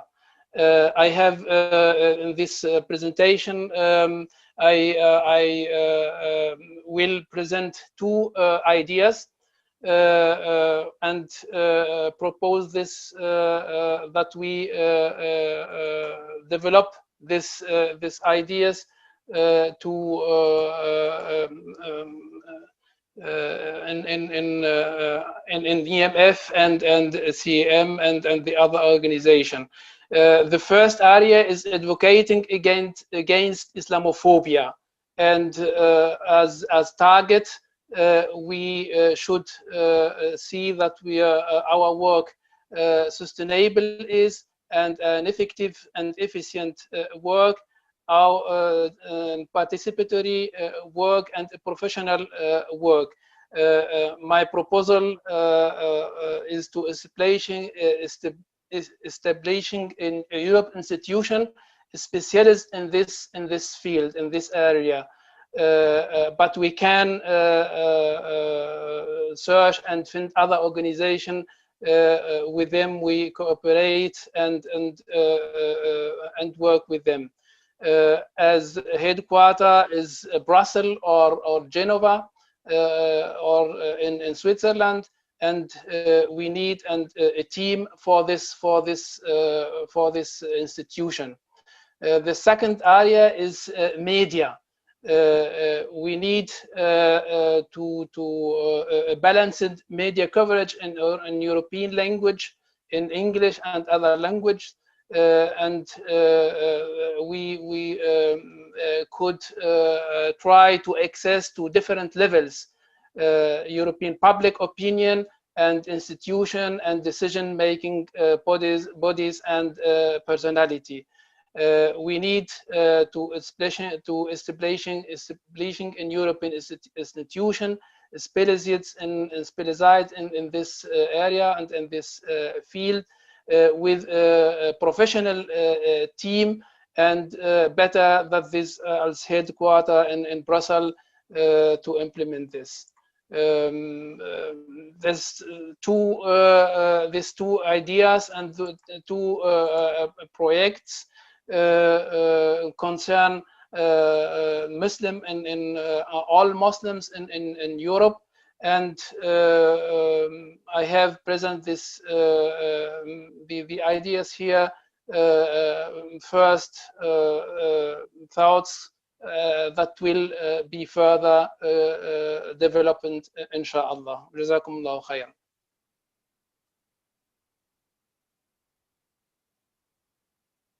Your ideas, and yes, of course, it is these 2 points are very, very important, and we have to work on them, and we'll see our members of our council will talk more extensively about these ideas as well. Now I would like to continue with our program, and I invite slight change in our program, but now I would like to invite our dear brother, member of State Duma, Parliament of Russian Federation, member of EMF Council from Moscow and Ufa. Our dear brother Gajimurad Omarov, and his topic is creation of the EMF Parliamentary Club. So, дорогой брат Гаджимурад Омаров, пожалуйста, ваше слово.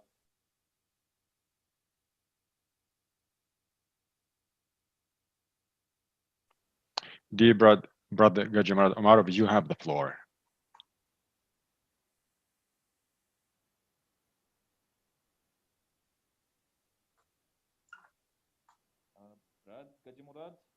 Brother Gajimurad.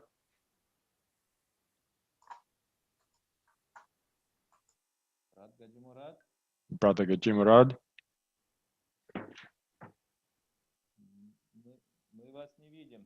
We cannot see you.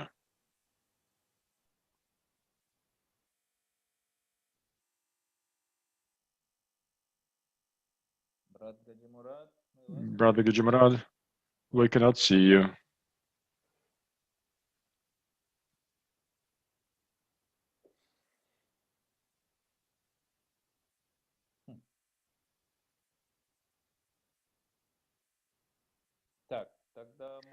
All right, then maybe. Okay, so there are some technical difficulties arise. So let's move on with our program. So right now I will request our brother Amir Kusharenko, head of the Czech Muslim community, EMF council member from Prague, Czech Republic, to present about our legal department. Dear brother. Ассаламу алейкум ва рахматуллахи баракату всем братьям. To all the brothers, all the participants of this conference, of this discussion. At the end of this year under the Gregorian calendar, I would like to greet all of you. Well, the way I see it, and this is not only my understanding, but the understanding of all the participants of this European Muslim Forum, that the time is ripe to tackle the task for all of us, all the European Muslims, to create a legal department that will be the consolidating and the uniting factor for us, for all the Muslims in Europe, so that we could, based on the legal framework in Europe, in European courts, protect Islam. Inshallah, this is going to be our main task. I believe, and this is not my personal opinion, but from what I've heard, this is also the opinion of the participants of discussion of the previous speakers. I believe that our task is as follows. One, protect the right of Muslims, the right of Islam, and the religion of Islam as best we can, both in the courts and also to be quite active in supporting us online, on the internet, on TV. So we need to promote, to do public relations work in the good sense of this work. So I can see our team that we have a new, well-known journalist in Umarov, and inshallah he's going to be an active participant and to do promotion of our cause. So as regards the legal framework, I believe that we all have to create in each of the states departments that will deal with legal questions. This will involve a number of young active Muslims that are going to help us to help the main legal department to support our us in courts. Суды. Сейчас у нас превалирующим фактором Currently, there's an urgent problem with Islam in France. We need to focus on potential claim to the European courts for human rights and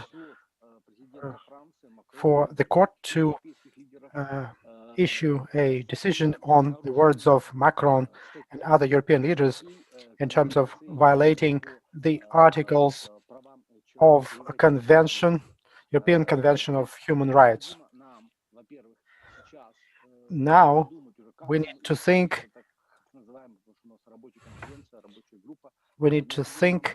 about this issue. We have some students of legal schools. They are quite active. They come to our mosques to pray, and they want to also defend the rights of Muslims legally. And please, we need to keep looking for young lawyers who would help us to form a team of lawyers from or in 8 countries and to help our main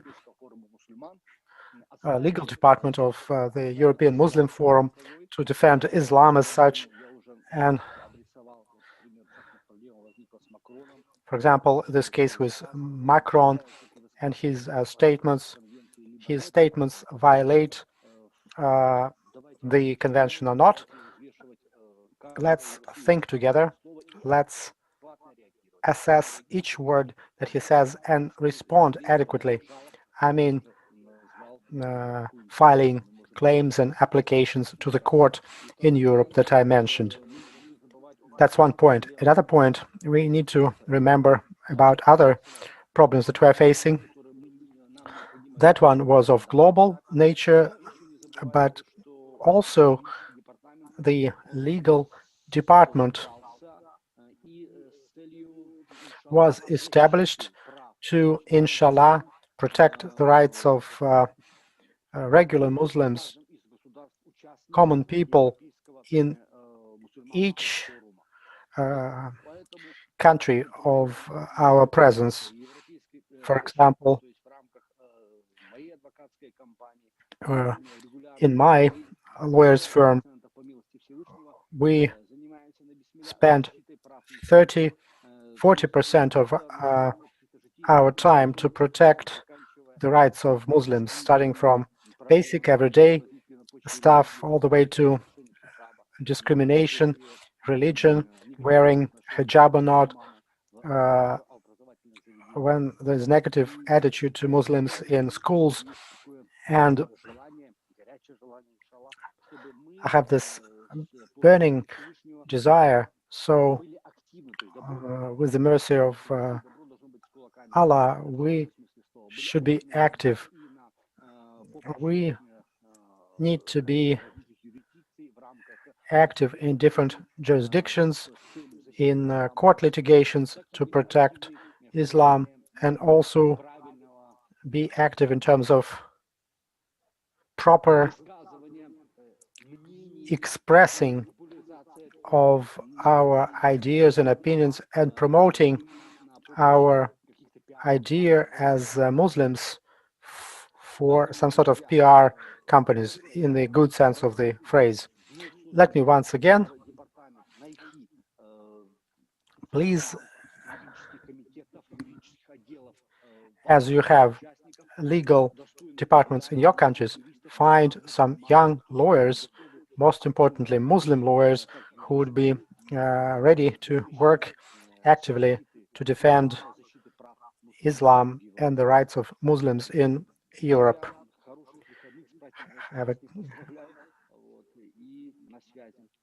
Let's stay in touch and have a good weekend. Thank you, dear brother Amir, for these nice words, and I hope that this thing will progress further and the young lawyers and specialists will join your efforts.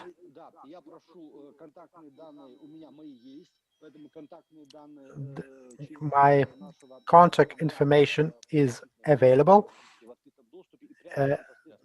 and please contact me directly, and we will be working together.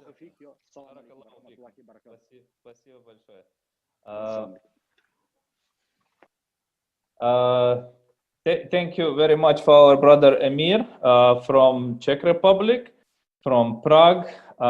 Let's move on with our program. And now, finally, the brother Gajimurad Omarov has joined our meeting. There were some technical issues. So now I invite a member of State Duma of the Russian Federation, member of the EMF Council, Gajimurad Omarov.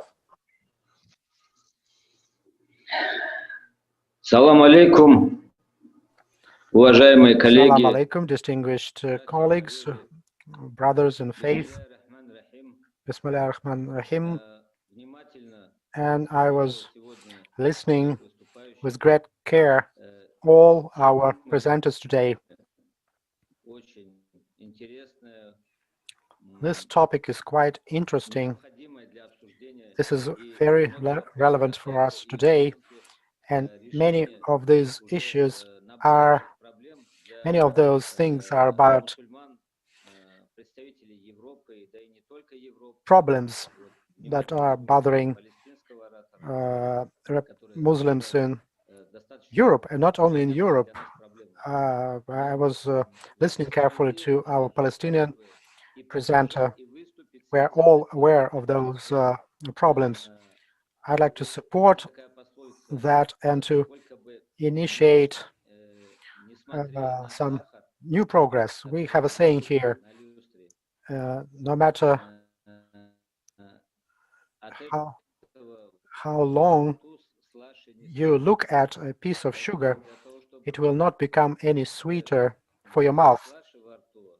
To make it sweeter for your mouth, we need to do something. I would propose this initiative. We need to use the opportunities that we have and unite deputies, parliamentarians of Europe, and set up some sort of club or association of, I guess, Muslim parliamentarians of Europe, so that we could defend the interests of Muslims more efficiently as they deal with their social and economic problems, and to be together as we deal with it.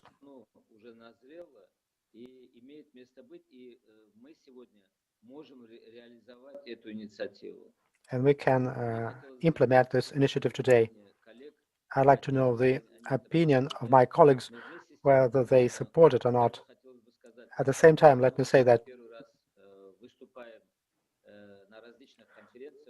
we have been presenting at various conferences before and during the pandemic. Let me say, it's time for us to move from action from words to action. Thank you for your attention. Thank you, dear brother. This important idea. I hope that after the pandemic, we will be moving forward in that direction much faster, and we will be establishing such a club at the EMF. It's not only about condemning or discussing different problems that we get more and more every day. We need to unite our efforts, and we need to learn how to deal with those problems. Thank you. Thank you. So, dear brothers, we just heard advices from our brother Gajimurad Omarov, and his idea about the parliamentary club on the basis of the EMF, and his main idea is its main idea of this parliamentary club is to join forces for the people who are in administration, in parliaments of the greater Europe, and if any issue arises, just to face it directly, or join forces and respond to the issues, to translate our words directly into action. So this is the main idea of the whole European Muslim Forum, but as well on the governmental level by the members of the EMF Council. And next our speaker will be our dear brother Sheikh Damir Muhiddinov. He's the first deputy of Mufti of Russia, member of the board of the EMF from Moscow, Russia, and his topic will be he will be talking about results of the past International Muslim Forum that was held online, unfortunately. So, dear brother Damir Muhiddinov, Sheikh, we would like to hear your speech, inshallah. Дорогой брат, Sheikh, пожалуйста, ваше слово. Thank you so very much for attention. Ассаляму алейкум ва рахматуллахи ва баракату. Я хотел бы донести до наших братьев информацию. I'd like to communicate to our brothers the information about the 16th International Muslim Forum. As you may be aware, in Zoom, we had our 16th International Muslim Forum on the 10th of December.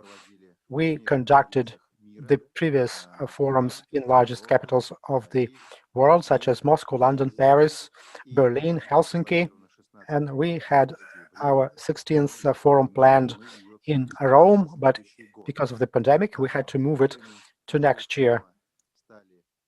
Among our speakers were well-known leaders of European Muslim communities, the chairperson of the Pope Council for Interreligious Dialogue, Cardinal Miguel, and well-known politicians and statesmen.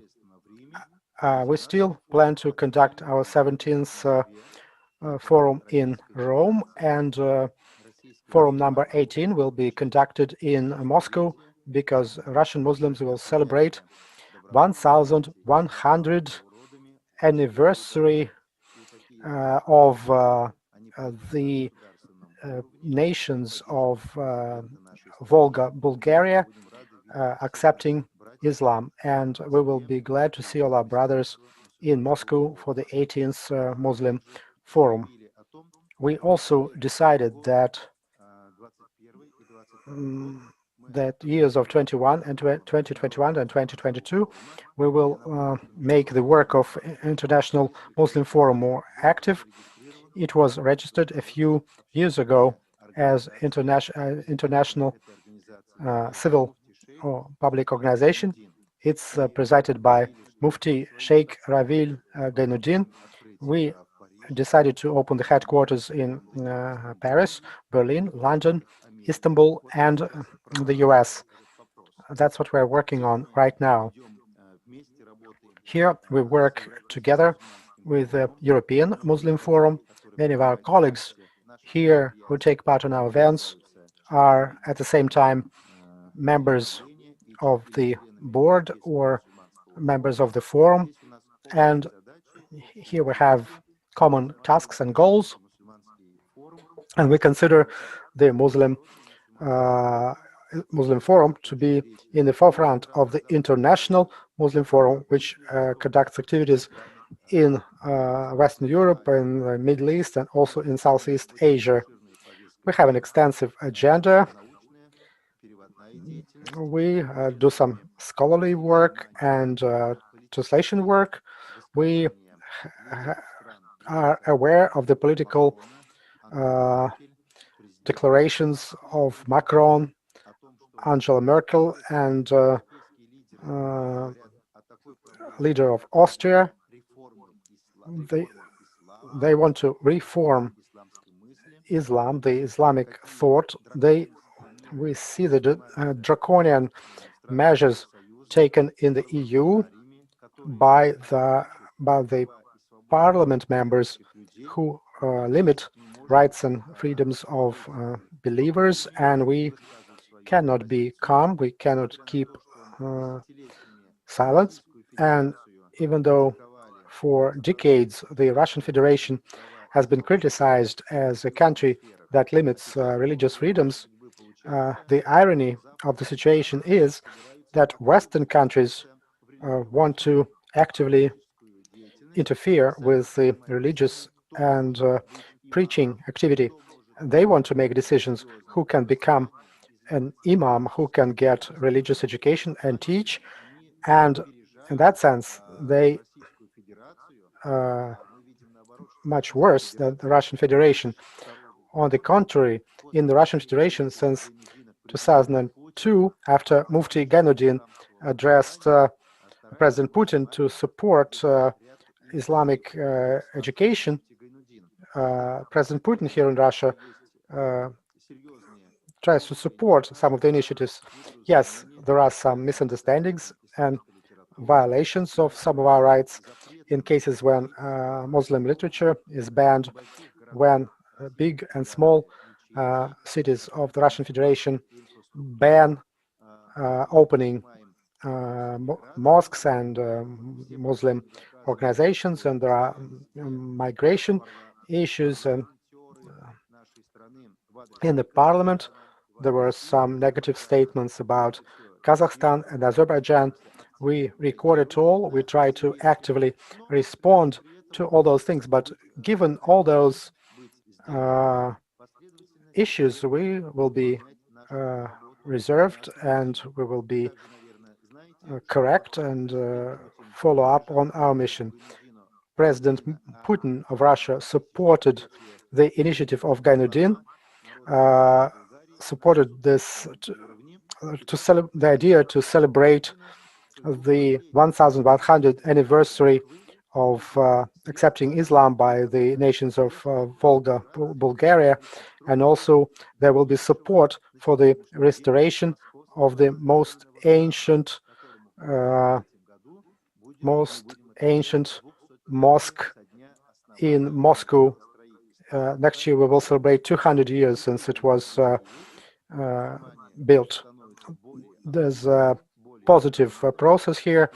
Muslims become more active, and we hear statements from the Duma deputies and representatives of other religions. That's why we are quite positive, and I'm convinced that the kind of work that the members of the European Muslim Forum are doing in their countries can consolidate and work on issues together that will help us to deal with many of our problems and goals. Thank you for your attention. Salam alaikum. Очень приятно было услышать и позитивную сторону. I enjoyed very much listening to the positive side of our work, of your work. I'm very thankful to Sheikh Damir. He told us about the last World Muslim Forum, International Muslim Forum meeting, which was held online, and he also spoke about the positive things that are happening in Muslim world or with Muslims. So this is very important to be positive in any case, in any situation, and it's good to hear these things from time to time. Not everything is bad, alhamdulillah. So let's move with our program, and we'll have now our dear brother Ruslan Kurbanov, who will speak about the presentation of the EMF Information Department. Our brother Ruslan Kurbanov is a famous journalist. He represents University of Brussels, and he's a member of EMF Council. He's from Moscow, but as well spends a lot of time in Brussels, Belgium. So, dear brother Ruslan Kurbanov, the floor is yours. Dear brothers and dear sheikhs, assalamu alaikum wa rahmatullahi wa barakatuh. I'm so happy and so glad to see all of you together, despite of the quarantines and lockdowns all over the world. And we Muslims, we hope that we will together we will come through this. Дорогой брат Руслан, вы можете ближе к микрофону говорить, потому что звук не очень чистый. Okay, I will try to speak louder and closer. Yes, that's better. Is it good? Good. Okay, very good. And I'm so thankful for all of you that this mission, this role was given to me to be responsible for developing informational department of the European Muslim Forum.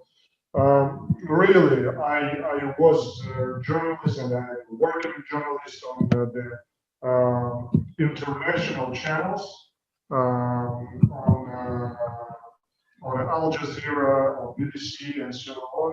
And we will try together to develop and to promote the strategic program of a European Muslim Forum in all informational fields, in social media, in making and producing video content, and promoting our leaders on national and international TV channels, not only in European countries, but in Muslim countries, in Asian countries, in Africa and so on, in American TV channels. This program will be sophisticated and detailed in all directions, and we will start from the first step, from preparing interviews, video conversations with all of you and other leaders of Muslim communities in Europe, and not only Muslim leaders, but political leaders of European countries, to communicate all of us, to deliberate the process of changing our ideas, of discussions, and so on. And I hope that Allah Almighty will help us to start this project next year, despite of the lockdowns in the majority of European countries. Thank you very much. May Allah bless you and help us to move forward in our projects. Of course, this is very important direction. The media, the mass media, and transferring the truth to everyone. Of course, to Muslims have to know about other Muslims in other places, because in many occasions we get the wrong information or we don't get it at all. So this is very important, and this is very, of course, the most important task of European Muslim Forum to transfer the real information for everyone, not only Muslims, about the issues that arise like from in every time. So this is very important. Yes, exactly. So thank you very much, dear brother Ruslan, and may God help you in this mission. Amen. Thank Amen. you very much. All us together. Yes, of course. Amen. Dear brothers, now we will continue with our program, and next step in our next point in our program is presentation of candidates for members of the EMF Council, new candidates. Okay, so right now I will go with the list, and we'll ask every member to give. I'll give a few minutes for everyone to say a few words. Please be brief, because we already our meeting is more than 2 hours already. So I would ask everyone to be very brief, but we are very happy to have you with us.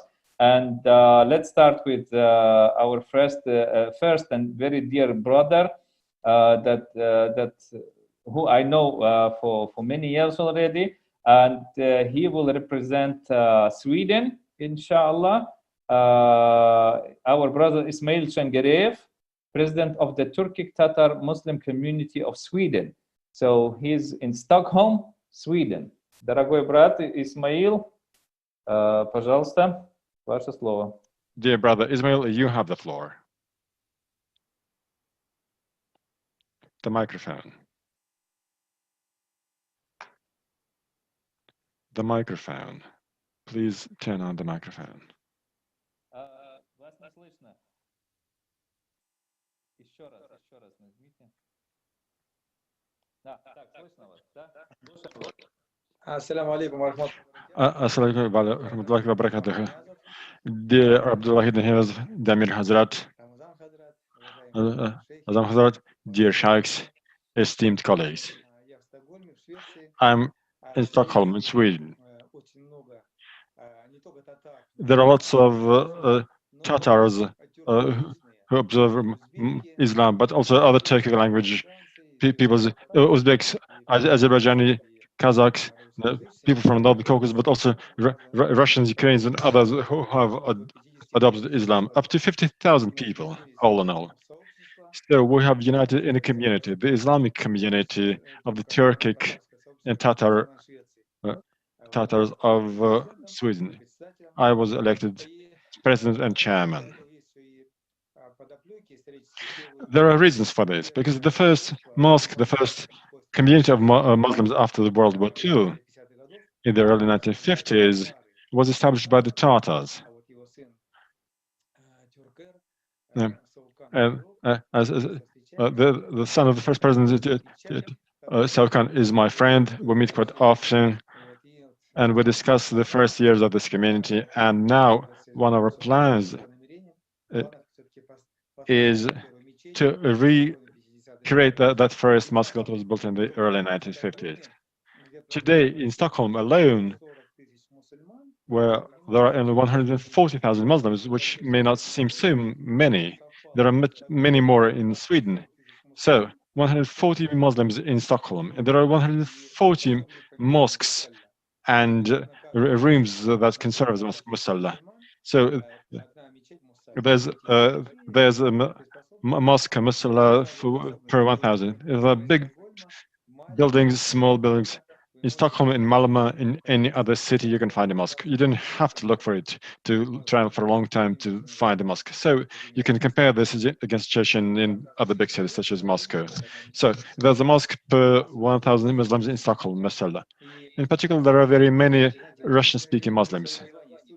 And these Muslims, these mosques that have their own names: the Turkish mosque, the Pakistani mosque, the Somali mosque, and they have services in the language of the people who visit this mosque. So one of our tasks is not only to rebuild the Tatar mosque, but also to undertake missionary work in the Russian language in this mosque. Dear brother Ismail, we're so glad that you're working, that your work has been moving on. We hope that you will meet with success and wish you all the best with your work. And clearly, we're glad to see you on our forum, the European Muslim Forum. Thank you very much. And see you again. Ismail from Stockholm, from Sweden, and we hope and wish for him the very best in his work, inshallah. Our next brother that we inviting him to be our member of our council is brother Mahmoud Ahmed. He's director of Al-Azhari Islamic Institute in Hamburg, Imam of Islamic Center in Hamburg, chairman of the board of the Peace Party in Germany, a brother from Hamburg, and we would like to hear from him a few words. Please, brothers, be brief, okay? Thank you very much. Yes. السلام عليكم ورحمة الله وبركاته. وعليكم السلام ورحمة الله. جزاكم الله كل خير على هذه الدعوة. I'm very pleased to meet you again in a short time till the last conference with us. And the matters today is very important for everyone Muslim in Europe. I'm very pleased of our EMF because through this relations we can join us in the mosques and the organizations, and not only in Rusland or in South of Europe or North of Europe, but for everyone, for us. I miss something between us, and it is the personal relation between us. We don't know us. Who are you?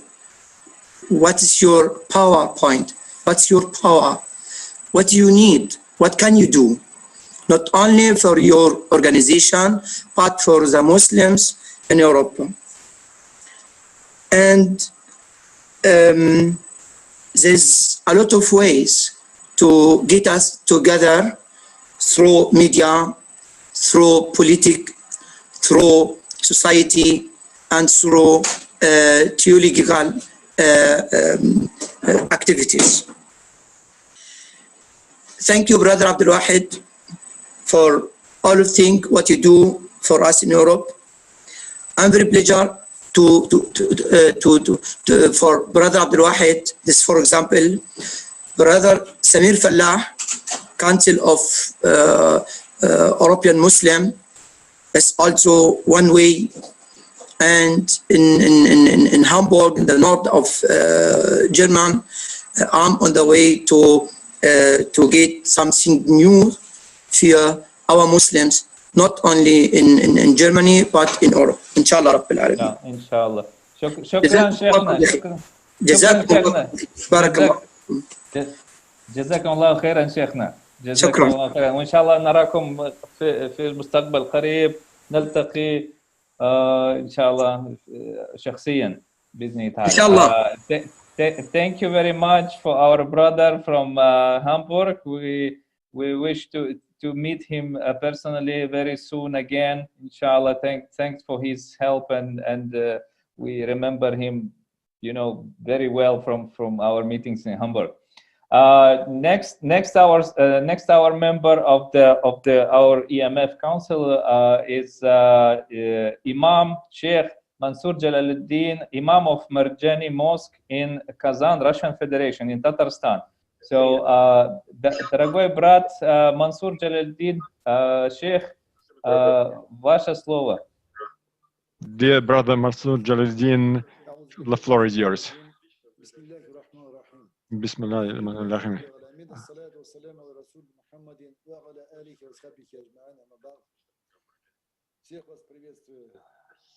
Assalamu alaikum wa rahmatullahi ta'ala Thank you, Sheikh Abdul Wahid. Thank you for inviting me to this forum, to participate in this forum. I've been doing my best to be an active member of this forum. I'd like to tell you very briefly about Kazan, about Tatarstan. Kazan is a world-renowned Muslim center. Why is Tatarstan so famous? Because the special administration of Tatarstan has already built more than 1,500 mosques, more than 9 educational institutions. I'm head of the Council of Elders of the State of Kazan.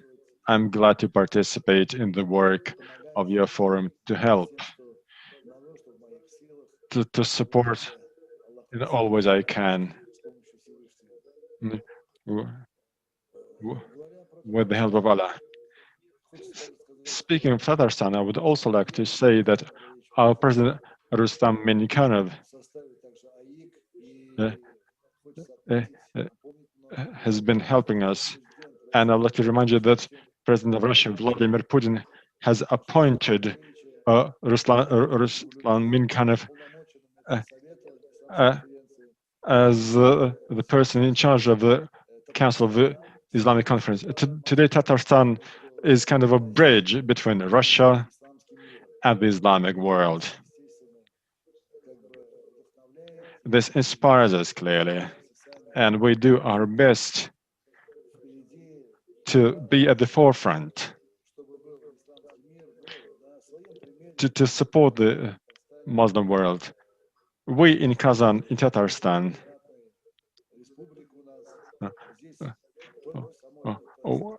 in Kazan alone, we have 137 ethnicities living side by side. 137 people's ethnicities living peacefully. And we have mosques, we have churches, we have synagogues and other temples, and we live together and work together.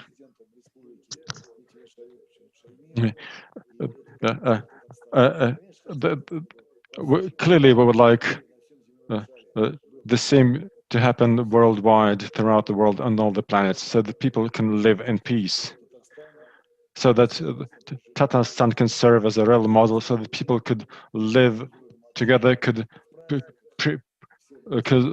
preach their faith, could celebrate together, could spend time together. And one more thing. One of our brothers is saying that we need to establish a legal department so that we could protect our rights locally in the respective countries, in China or in Europe, where Muslims are oppressed. Yes. Thank you very much. Yeah. Thank you very much for your attention, and may Allah bless you. Dear Sheikh, thank you very much for your good words. And we hope that we will be able to visit you in your excellent mosque in the beautiful city of Kazan, Tatarstan, inshallah. Thank you. Zur Rahmat. I have let's move on with our program. I have a request from our brother Dr. Shihabuddin Gusainov, who has to leave for another meeting. So I'll give the floor for him. Just 2 minutes because we have to run to another meeting. So Dr. Shihabuddin Gusainov will be next, and we invited him to be the member of our Council of EMF. He is Deputy Mufti of Dagestan for International Relations from city of Makhachkala in Dagestan, Russian Federation. Dr. Shihabuddin, вы с нами? Вот, да. Да, 2 минутки, дорогой брат, 2 минутки. أعوذ بالله من الشيطان الرجيم بسم الله الرحمن الرحيم الحمد لله وحده والصلاة والسلام على من لا نبي بعده أما بعد дорогие братья, уважаемый брат Абдул-Вахид Ниязов. Dear brothers, distinguished brother Abdul-Wahid Niyazov, Hamid Hazrat, and all other brothers.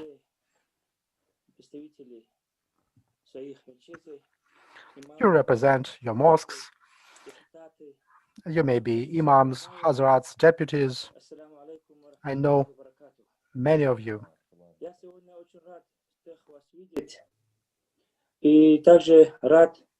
I'm glad to see all of you here, and I'm glad to be part of this European Muslim Forum. I represent the Republic of Dagestan in the Russian Federation, and I'm glad that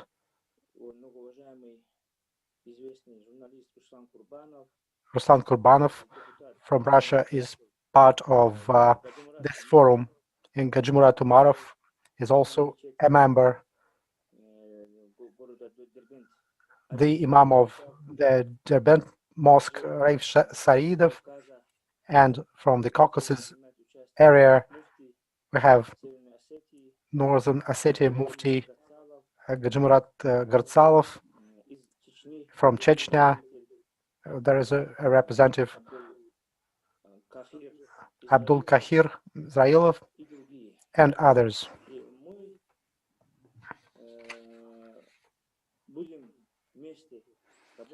We'll be working together, developing together,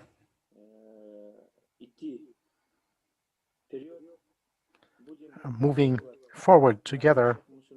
We'll be supporting our Muslims no matter where they are, and in particular in Europe. I'd like to thank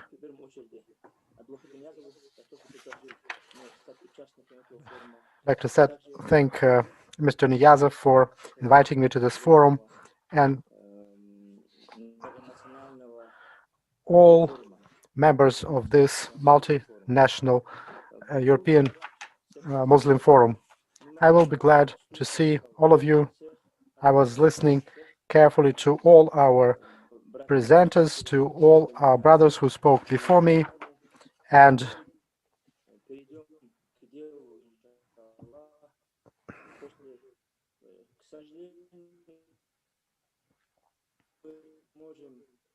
after the pandemic is over, we'll meet in person. We'll need to be just a little bit patient, a bit more patient, and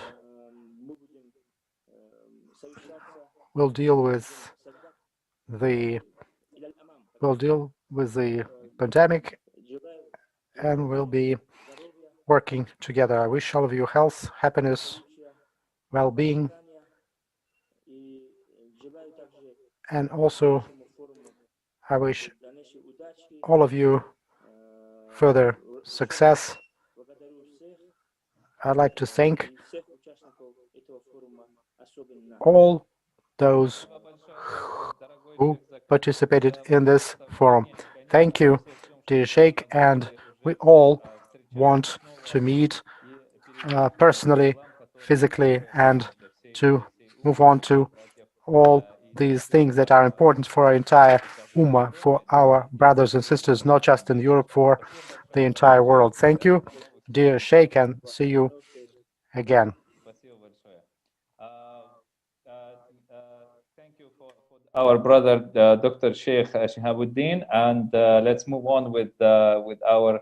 Let's move on to our next brother, and I'm very glad to announce that next brother is that we know him very well. He's a very prominent like member of our European Muslim Forum, and he's head of NGO called Mountain Breeze in a wonderful place called Nalchik, and mountainous area of Caucasus, very beautiful place. He's from Nalchik, from Russian Federation, and his name is Aslan Muzakabzov, and we would like to hear from him a few words as well. Assalamu alaikum wa rahmatullahi wa barakatuh. Thank you very much, dear Sheikh Romas.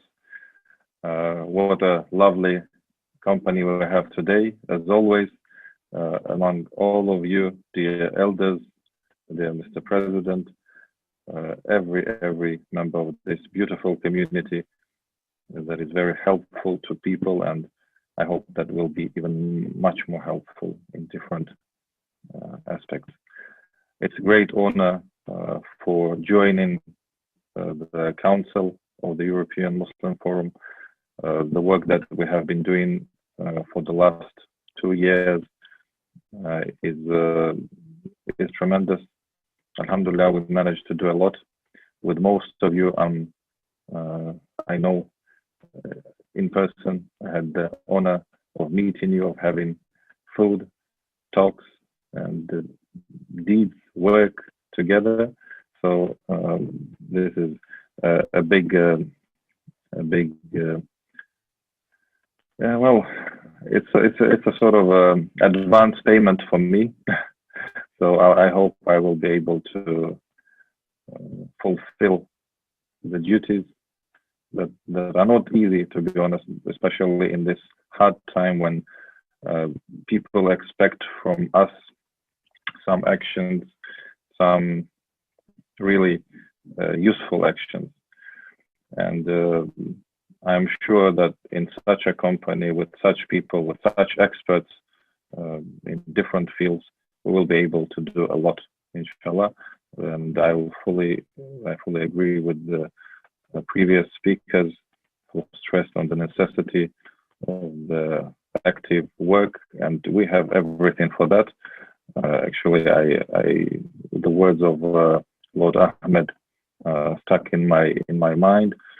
He was talking about not being shy to request for finance. It's important that we've done a lot within these 2 years, but with finance, with the financial help from big organizations and countries, we would be much more helpful, much more useful, I think.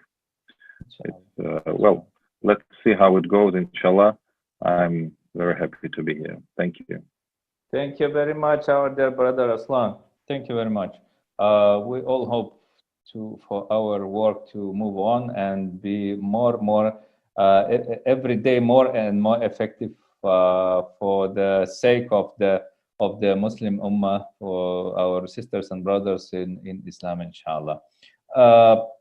Next, our brother who we already heard from him, and he's becoming a member of our EMF Council. So is Dr. Karim Ifraq. I'm just introducing him. We already heard from him today, the speech, which is very helpful, inshallah, and we very glad to see him in our team. He's a director of the French Institute for Academic Studies from Paris, France. So Dr. Karim Ifraq.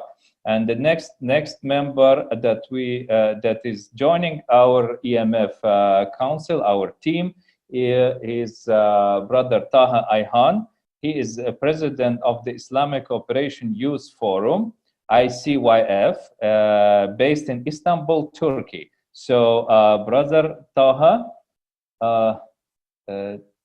Ассаламу алейкум. Yes. Я должен здесь нести коррективы. Дело в том, что мы уже... I need to make some adjustments. We are 30 minutes late. We have many different countries, 36 countries. Mr. Tahayan, President of Islamic Council of Youth with the Islamic Cooperation Organization. This is the youth wing of the Islamic United Nations. They have an official meeting with Algeria.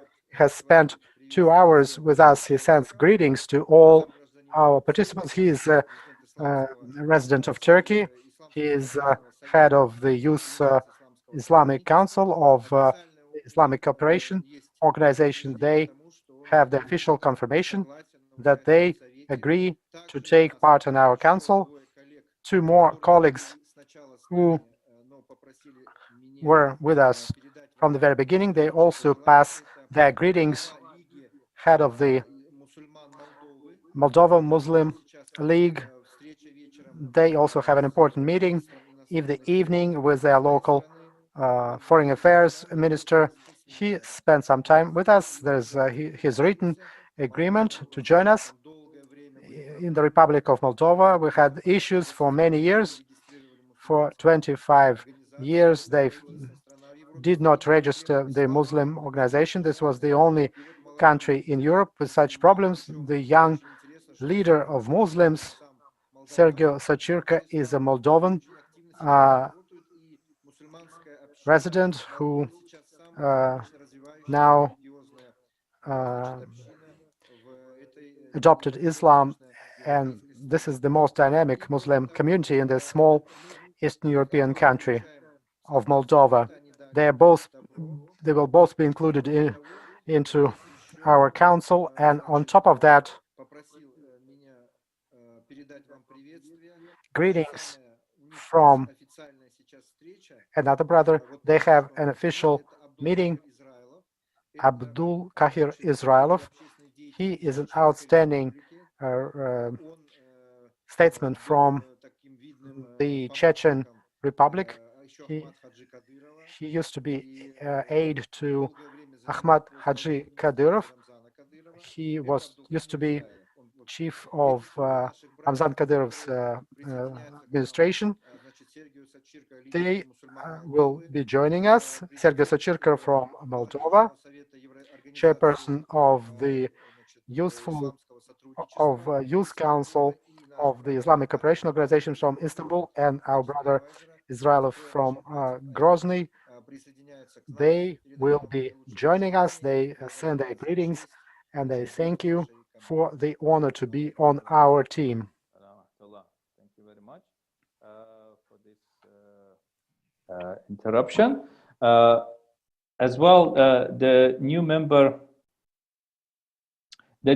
of our council will be our dear brother Samir Falah, president of the Council of European Muslims, that we already listened to his speech earlier.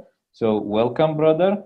And the last new member of the European Muslim Council is becoming our dear brother that I know him for many years, Mufti of Montenegro from city of Podgorica, Rifat Fajzic.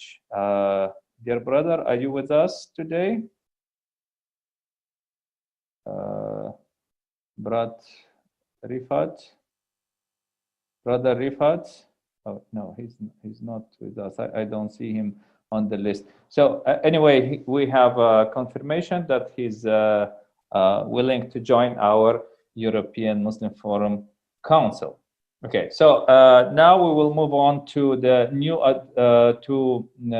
advisors of the European Muslim Forum. So as we heard, there's first on the list was or is Abdul Kahir Israilov, Deputy Chairman of the Caucasian Department of the Federal Service for Ecological, Technological, and Atomic Control in Chechen Republic from Grozny, Russian Federation.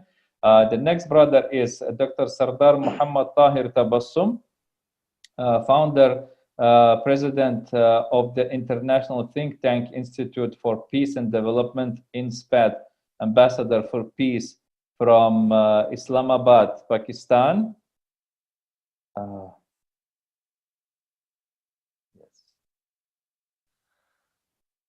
The next brother is Marat Gazizov, chairman of the board of trustees of the Muslim community of Voronezh, Russian Federation, from Voronezh.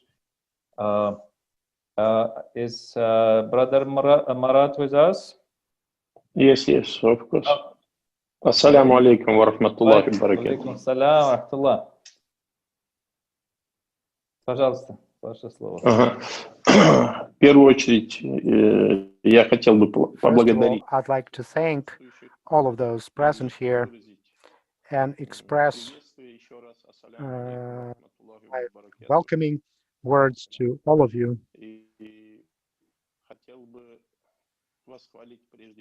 I'd like to praise our Creator. Praise be to Allah for giving me the opportunity to be present among such distinguished and respectable people. I want to be brief, and I will just say I want to be useful for the sake of Allah. If I am ever useful, I will be with you, dear brothers. May Allah give us gratitude for the mercy that we were given. We get together and we discuss issues that will, inshallah, will save us on the Judgment Day. We want to do as much good as we can. I'm with you, and I'm glad that this is a fact, and thank you for your attention. Thank you, dear brother Murat. We are also very glad to see you on our team. Dear brothers, let's move on. I want to introduce you to our brother from Nigeria. He's joining our advisory board. He'll be our advisor, inshallah. Our brother Disu Olabanji Komoru, executive chairman of the Muslim Public Affairs Center of Nigeria from Abuja. Dear brother, the floor is yours. We would like to hear a few words from you. Okay. Bismillah ar-Rahman ar-Rahim. Alhamdulillah Rabbil Alameen. Assalamu alaikum wa rahmatullahi wa barakatuh to everyone. It's really a pleasure for me to join this wonderful gathering of very important people. I'm quite familiar with the work of the European Muslim Forum, watching some of the programs that you have done for a few years now at a distance. So it is really a great pleasure and a privilege for me to receive the invitation, and I especially thank every member of the Executive Council, as well as the President of the European Muslim Forum for this wonderful opportunity. I've listened very carefully to some of the important speeches that the speakers have spoken about. These are issues that are very close to our hearts, every one of us.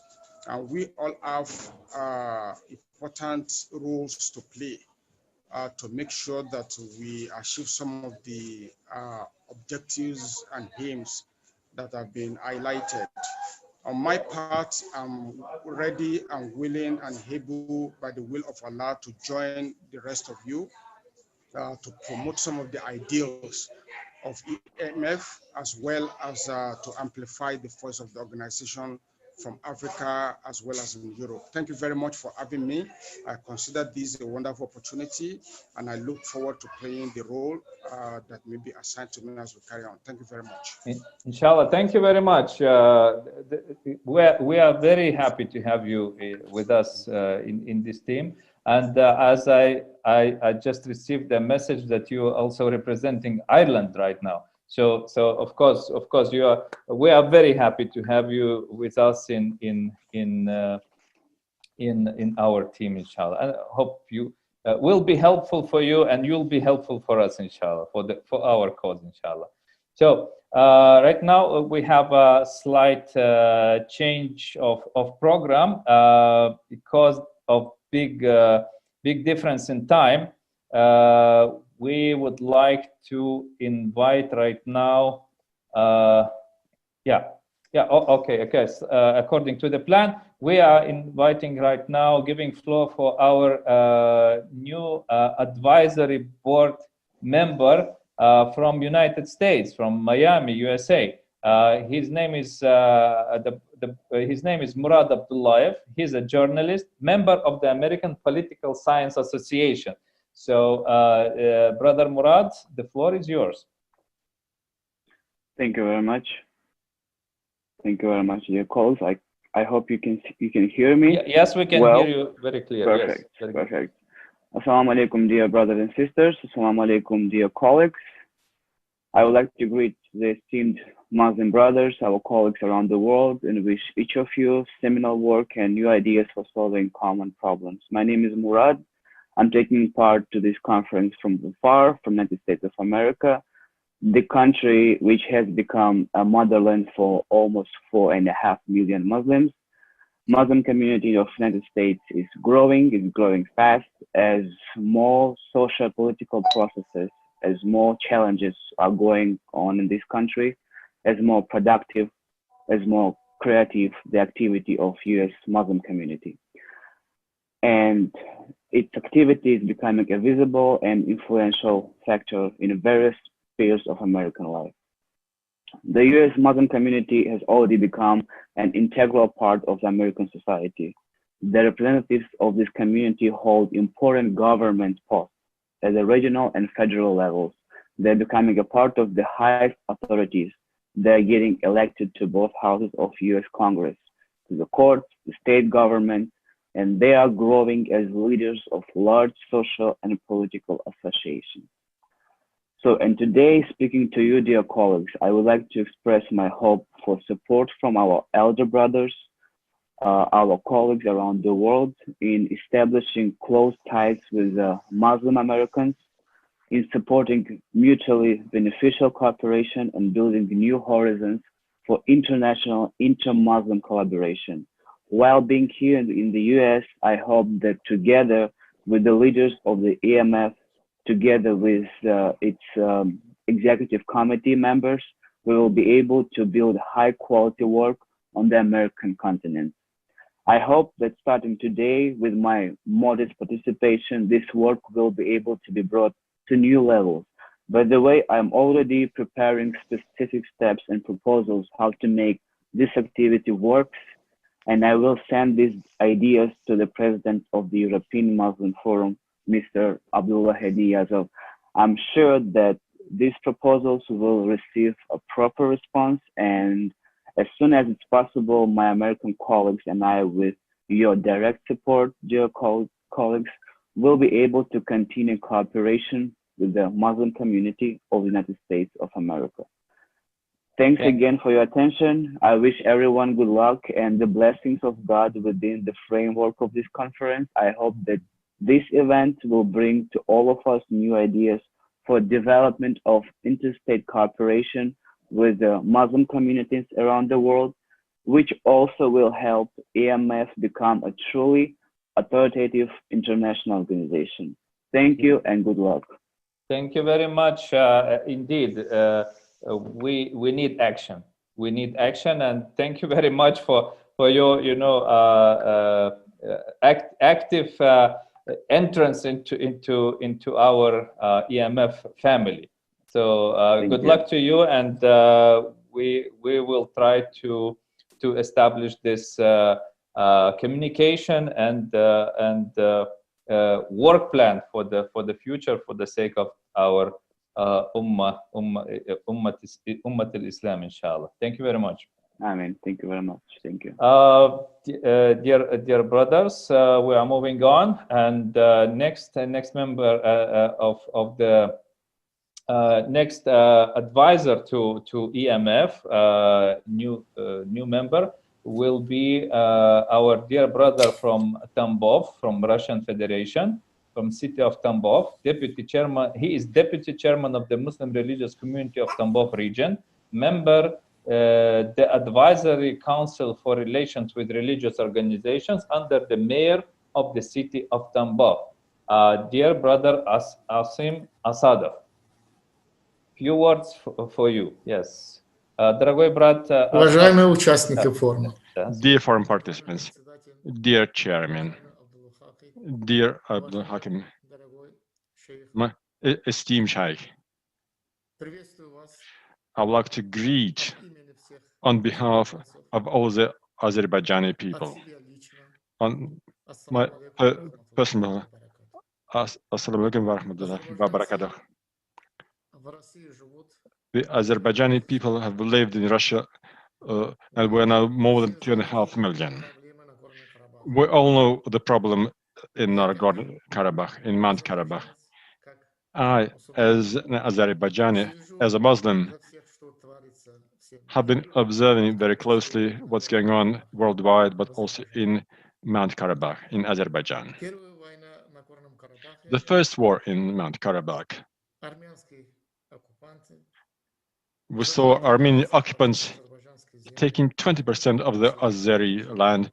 1 million people were living in tents. Today, Alhamdulillah, and owing to the Azeri armed forces and the Azeri president, his decisiveness, this problem has finally solved. Alhamdulillah, all the lands have been liberated. But the occupants have destroyed everything which was there on the occupied land. They destroyed 63 mosques. You saw for yourself that only the few that were left and they were desecrated, they were used as stables. Dear members of the European Muslim Forum, I invite all of you to Azerbaijan to see for yourself what the Armenian armed forces, the Armenian occupants have done. Thank you very much, dear members of the forum. I would like to thank one more time for inviting me to participate in this forum. Thank you very much. Thank you, dear brother. So now I would like to give floor to our brother Abdul Wahid Niyazov. From Tambov, but right now I'm transferring. I'm giving floor for our president Abdul Wahid Niyazov for the final word, inshallah.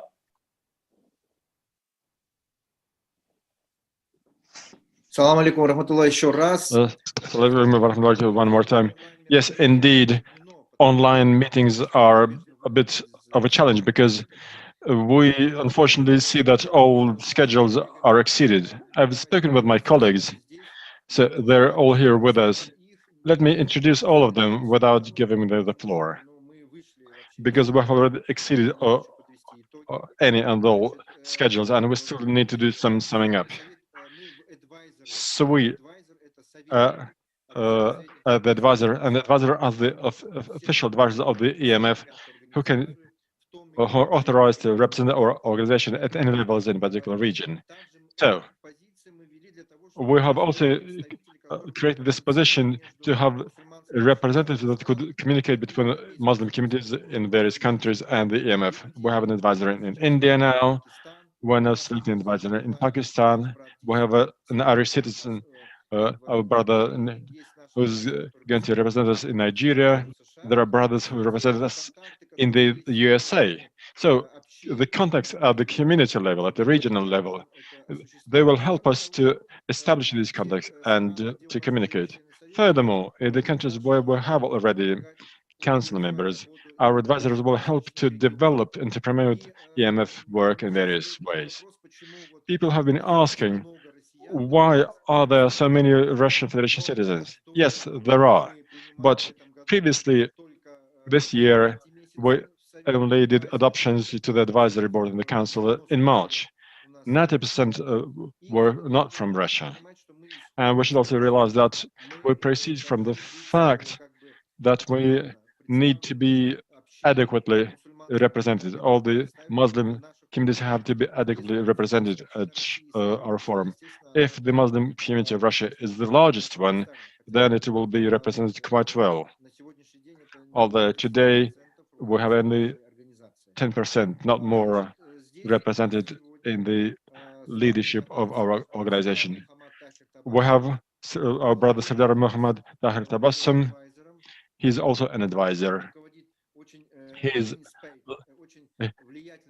a leader of a very influential organization in Pakistan, in Islamabad. They are now preparing for the visit of the EMF to Pakistan. And they've been doing a lot to keep us posted about the problems in Kashmir and everything related to it. We have an agreement to meet with Imran Khan, and after that, clearly, the relations with Pakistan will be even stronger. In particular, if you consider that the Pakistani community is quite seriously represented in Europe, in particular in the UK or in Barcelona, where we intend to establish a headquarters. And clearly, this will all help the Muslims of Europe. Furthermore, well, here, Sheikh Issam Bardil, he's Palestinian, he's a former Mufti of Karelia. He also headed the Muslim community of Murmansk in the north of Russia. And now he's a member of the Council of Ulama of Russia. But being a Palestinian himself, he's been also quite actively promoting the interests of Muslims in various European organizations at various levels. Furthermore, we have a brother from Baku, from Azerbaijan, together with us, Samir Guseynov. He's preparing the visit of the delegation of the EMF to Baku and to Karabakh. We know that during this visit, there'll be a summit meeting in Azerbaijan, and the cities of Agdam and Shusha in Karabakh will also be visited. Our initiative has been welcomed throughout Europe. The initiative to create a memorial of the victims of Hojala, of the Hojala genocide. This should be a memorial similar to that in Srebrenica, so that the world and Europe would remember that horrible tragedy. And we, as the European Muslim Forum, have offered this initiative to build this memorial. This is scheduled to be in early February, as Sheikh Rama has said. A large delegation of the EMF will visit Azerbaijan, Baku, and Karabakh, inshallah. Furthermore, we have our brother Neville Gaffer with us. He was head of administration of the government of Malta for a long time. He's now working very actively in various European organizations in Strasbourg and in Brussels to represent Malta. And we're so glad that 3 years ago that our brother adopted Islam. This was a sensation for Malta because he was a member of the government and he adopted Islam. And he has been doing a lot for the Muslim community in his country. His greatest achievement so far is that he has been able to make the government of Malta build the big new central mosque in Malta. You know that there's a mosque not far from the international airport financed by Muammar Gaddafi. There's a number of small mosques in the center of La Valetta, for instance, whose imam is a member of the council of the IMF. He's head of the Association of Malta Muslims. We have another man from Malta now with us, a citizen of Malta, a representative of Malta who adopted Islam. And today he's going to start establish a context between the EMF and the European Parliament and the European Council. Furthermore, we have our brother Ali Gajimaradov with us. He's head of the community in the north of Russia, a city in the Kostroma region. He's been quite actively working. Next time we'll give him a floor to discuss the establishment of a volunteer Muslim movement. This will involve young people helping the elderly, helping the orphans, working with the youth, carrying out lots of various events, sports events, etc. And while there are so many Muslims in the Galich in the north of Russia, still our volunteers, they have become a whole phenomenon in Russia that has been studied in many regions of Russia. And we need to use this volunteering experience throughout all the regions where Muslims are represented, inshallah. One more. We had with us the Mufti of Montenegro, Rifat Faizic. He joined us all as well. So we agreed that we will have a special meeting.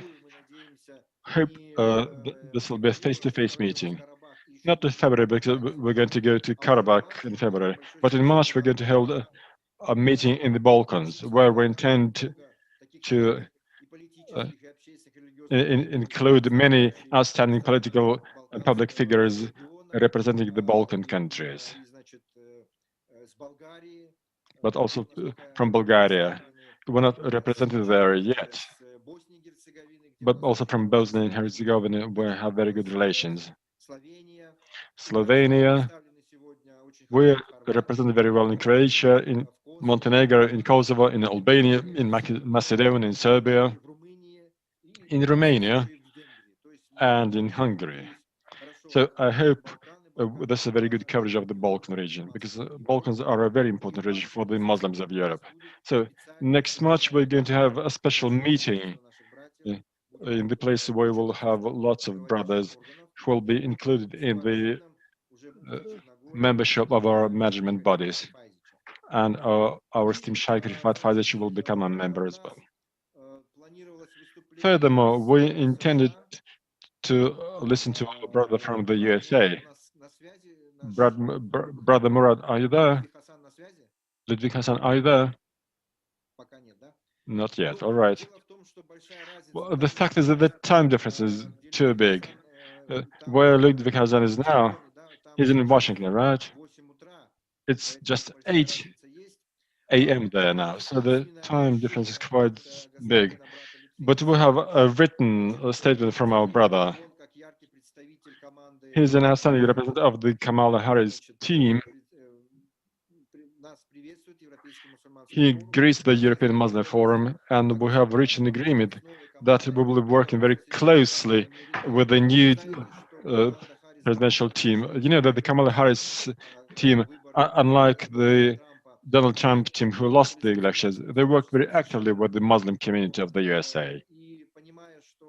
And understanding that today it's one of them is the most quickly growing community, they selected 9 outstanding representatives who are presented in the Senate, in the administration. We know their names. President Biden met 3 times with Muslim representatives of various states. So this 9-man team was included on his election campaign team, and they're now being implemented in the EU administration already. You know that before the leadership of the country has changed, this team, together with the congressmen of the US, has already protested Facebook because Facebook has not been reacting adequately to Islamophobic pages and communities that have been promoting fascist and Islamist ideologies on the Facebook. They appealed to court against Facebook, and there was a special address from the congressman of the US, initiated by the people close to the Kamala, to Biden-Harris team, and Facebook is warned on behalf of the US Parliament that this is not possible in a free country, that is a democratic country and not a fascist country. So we hope and wait that President Biden will honor his commitment, because what he said that the first thing he's going to do when he becomes president of the US, he'll cancel the Donald Trump law, already termed the Islam ban, the law that bans movement and entrance and various other restraints for representative 12 countries, out of which 11 countries are Muslim countries, or countries where the Muslims are a majority. So thank God the vector has been changing. And the fact that outstanding members of the Harris-Biden team are with us, that are in contact with us, this is very good. We also intend to go to the USA to meet the newly elected Vice President Kamala Harris. We have a preliminary agreement that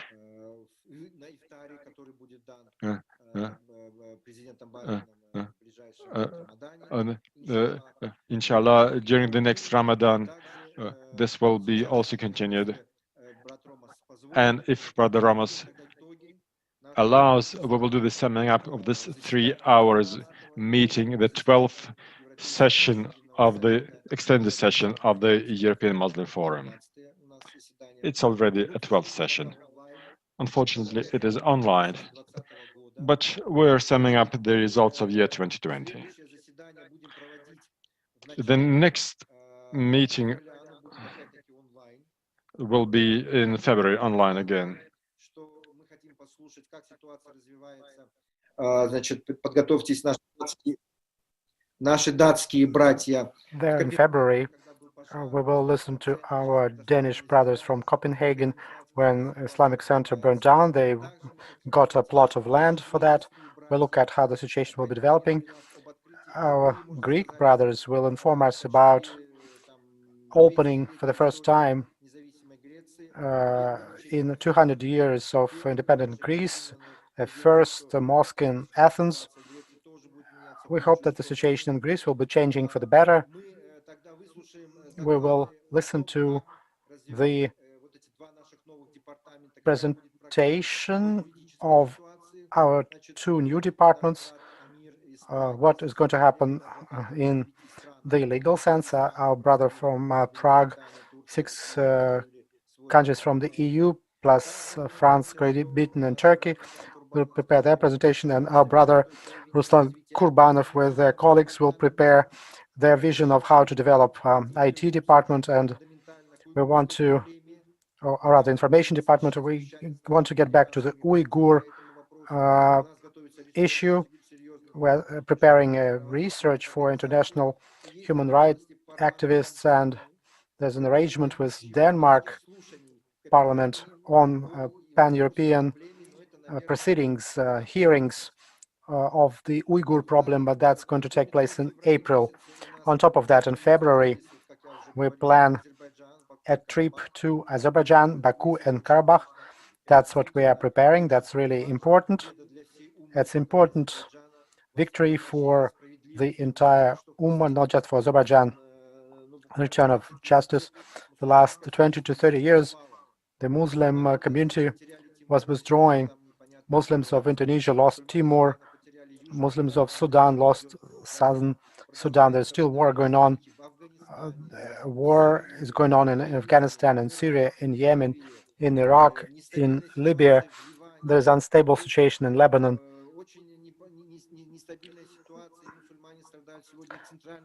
Muslims are suffering in Central African Republic and in Angola, in Myanmar.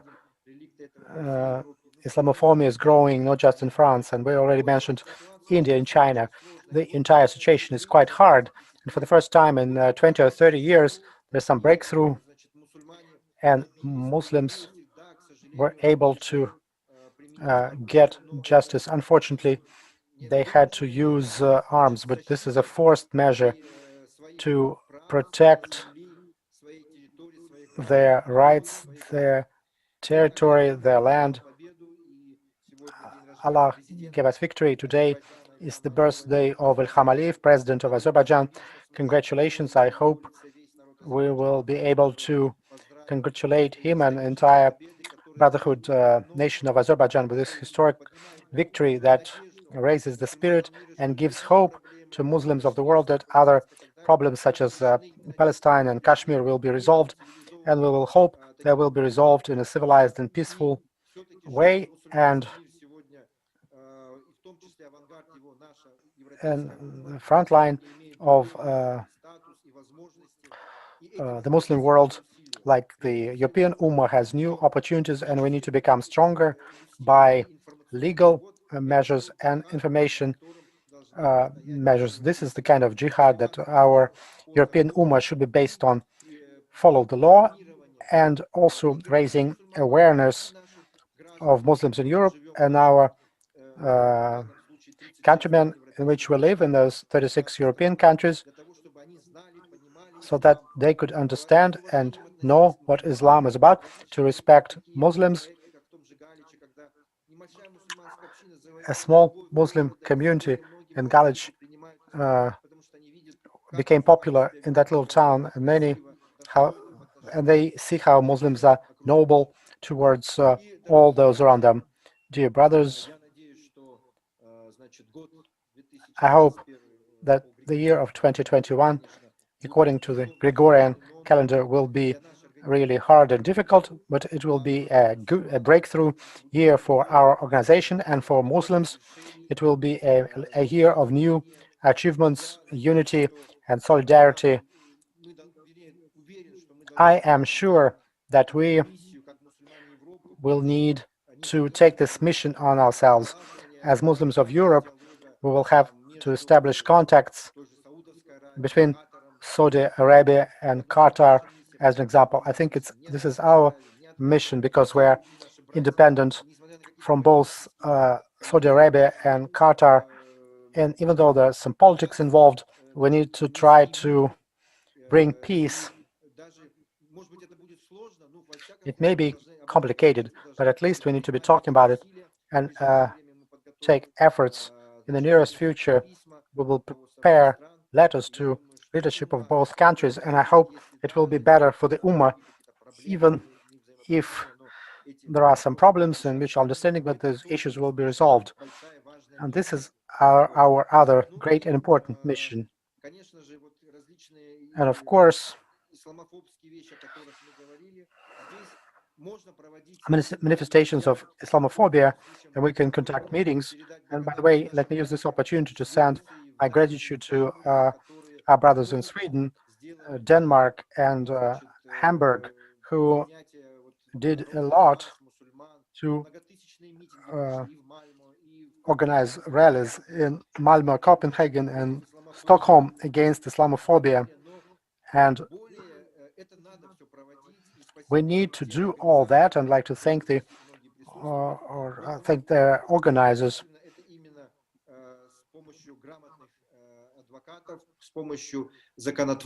At the same time, we need to use skillful lawyers, using the parliaments of nation states, and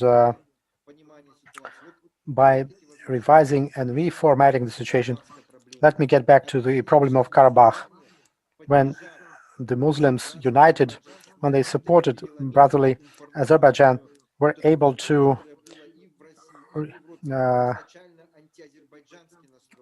change that wave of the media reports.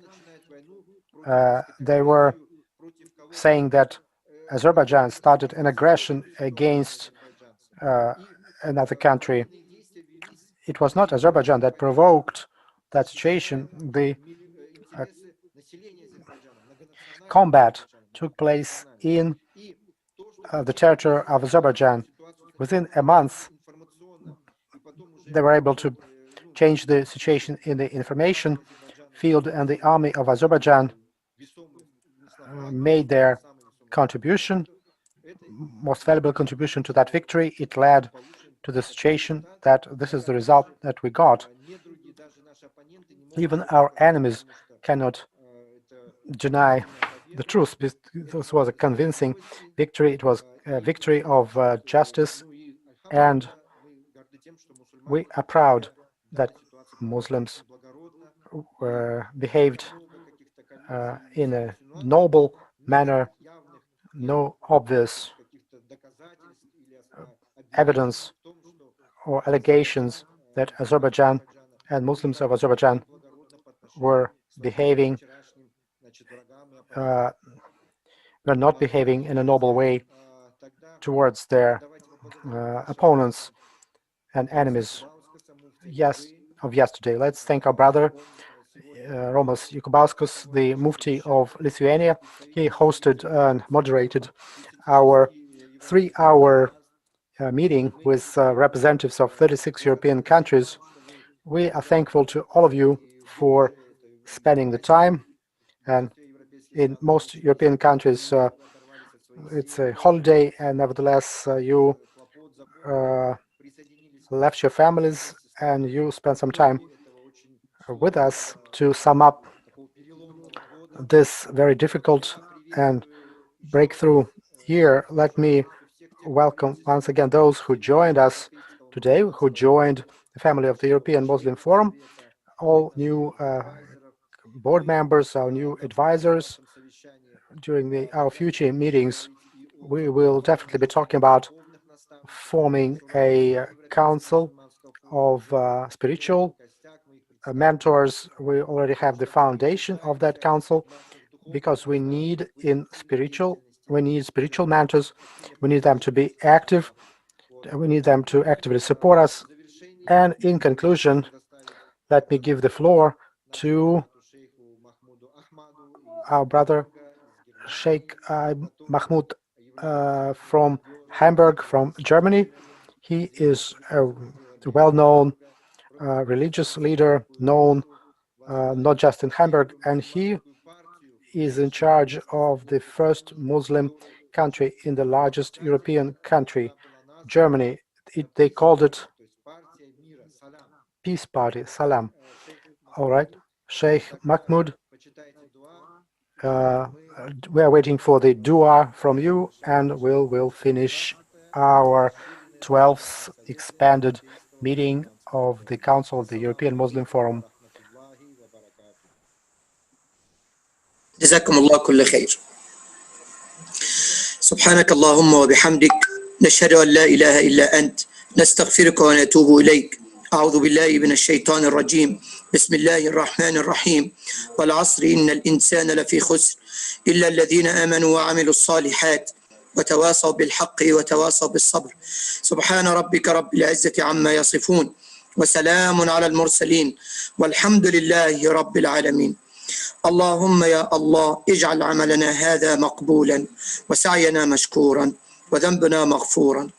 اللهم إن كان في سابق علمك أن تجمعنا في مثل هذا الاجتماع فبارك لنا فيه، وإن قضيت بقطع آجالنا وما يحول بيننا وبينه فأحسن الخلافة على باقينا وأوسع الرحمة على ماضينا، وعمنا جميعا برحمتك وغفرانك، واجعل الموعد بحبوحة الجنة يا رب العالمين.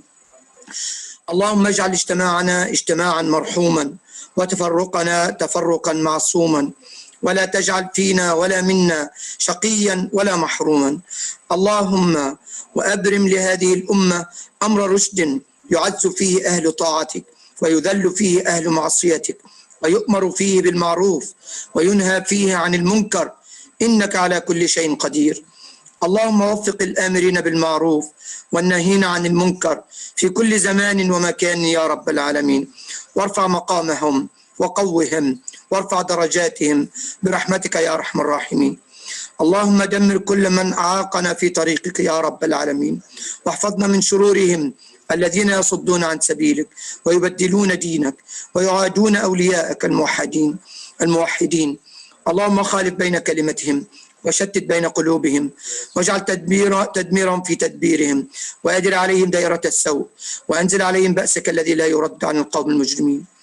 اللهم إنا نسألك من الخير كله عاجله وآجله ما علمنا منه وما لم نعلم، ونعوذ بك من الشر كله عاجله وآجله ما علمنا منه وما لم نعلم، ونسألك الجنة وما قرب إليها من قول أو عمل، ونعوذ بك من النار وما قرب إليها من قول أو عمل، ونسألك من خير ما سألك منه عبدك نبيك محمد صلى الله عليه وسلم، ونعوذ بك من شر ما استعاذ منه عبدك ونبيك محمد صلى الله عليه وسلم. اللهم ارفع الغمة عن الأمة في كل مكان يا رب العالمين، وفي كل زمان يا رب العالمين، واهدنا واهد بنا واجعلنا سببا لمن اهتدى. اللهم آمين، اللهم آمين، اللهم آمين. سبحان ربك رب العزة عما يصفون، وسلام على المرسلين، والحمد لله رب العالمين. جزاكم الله كل خير وتقبل الله. بارك الله فيكم. Ya Rab. Thank you very much for everyone for being today with us for 3 hours. But it is very important that we hear each other, and we hope for the soonest possibility to meet each other in person, inshallah. May Allah guide you to everything that is good, that He loves, and inshallah, He keeps you safe, healthy, and we'll meet you soon, inshallah. بإذن تعالى. السلام عليكم. عليكم السلام ورحمة الله وبركاته. بارك الله فيكم. عليكم السلام. عليكم السلام. جزاك الله خير أخي روماز. بارك الله فيك. سعدت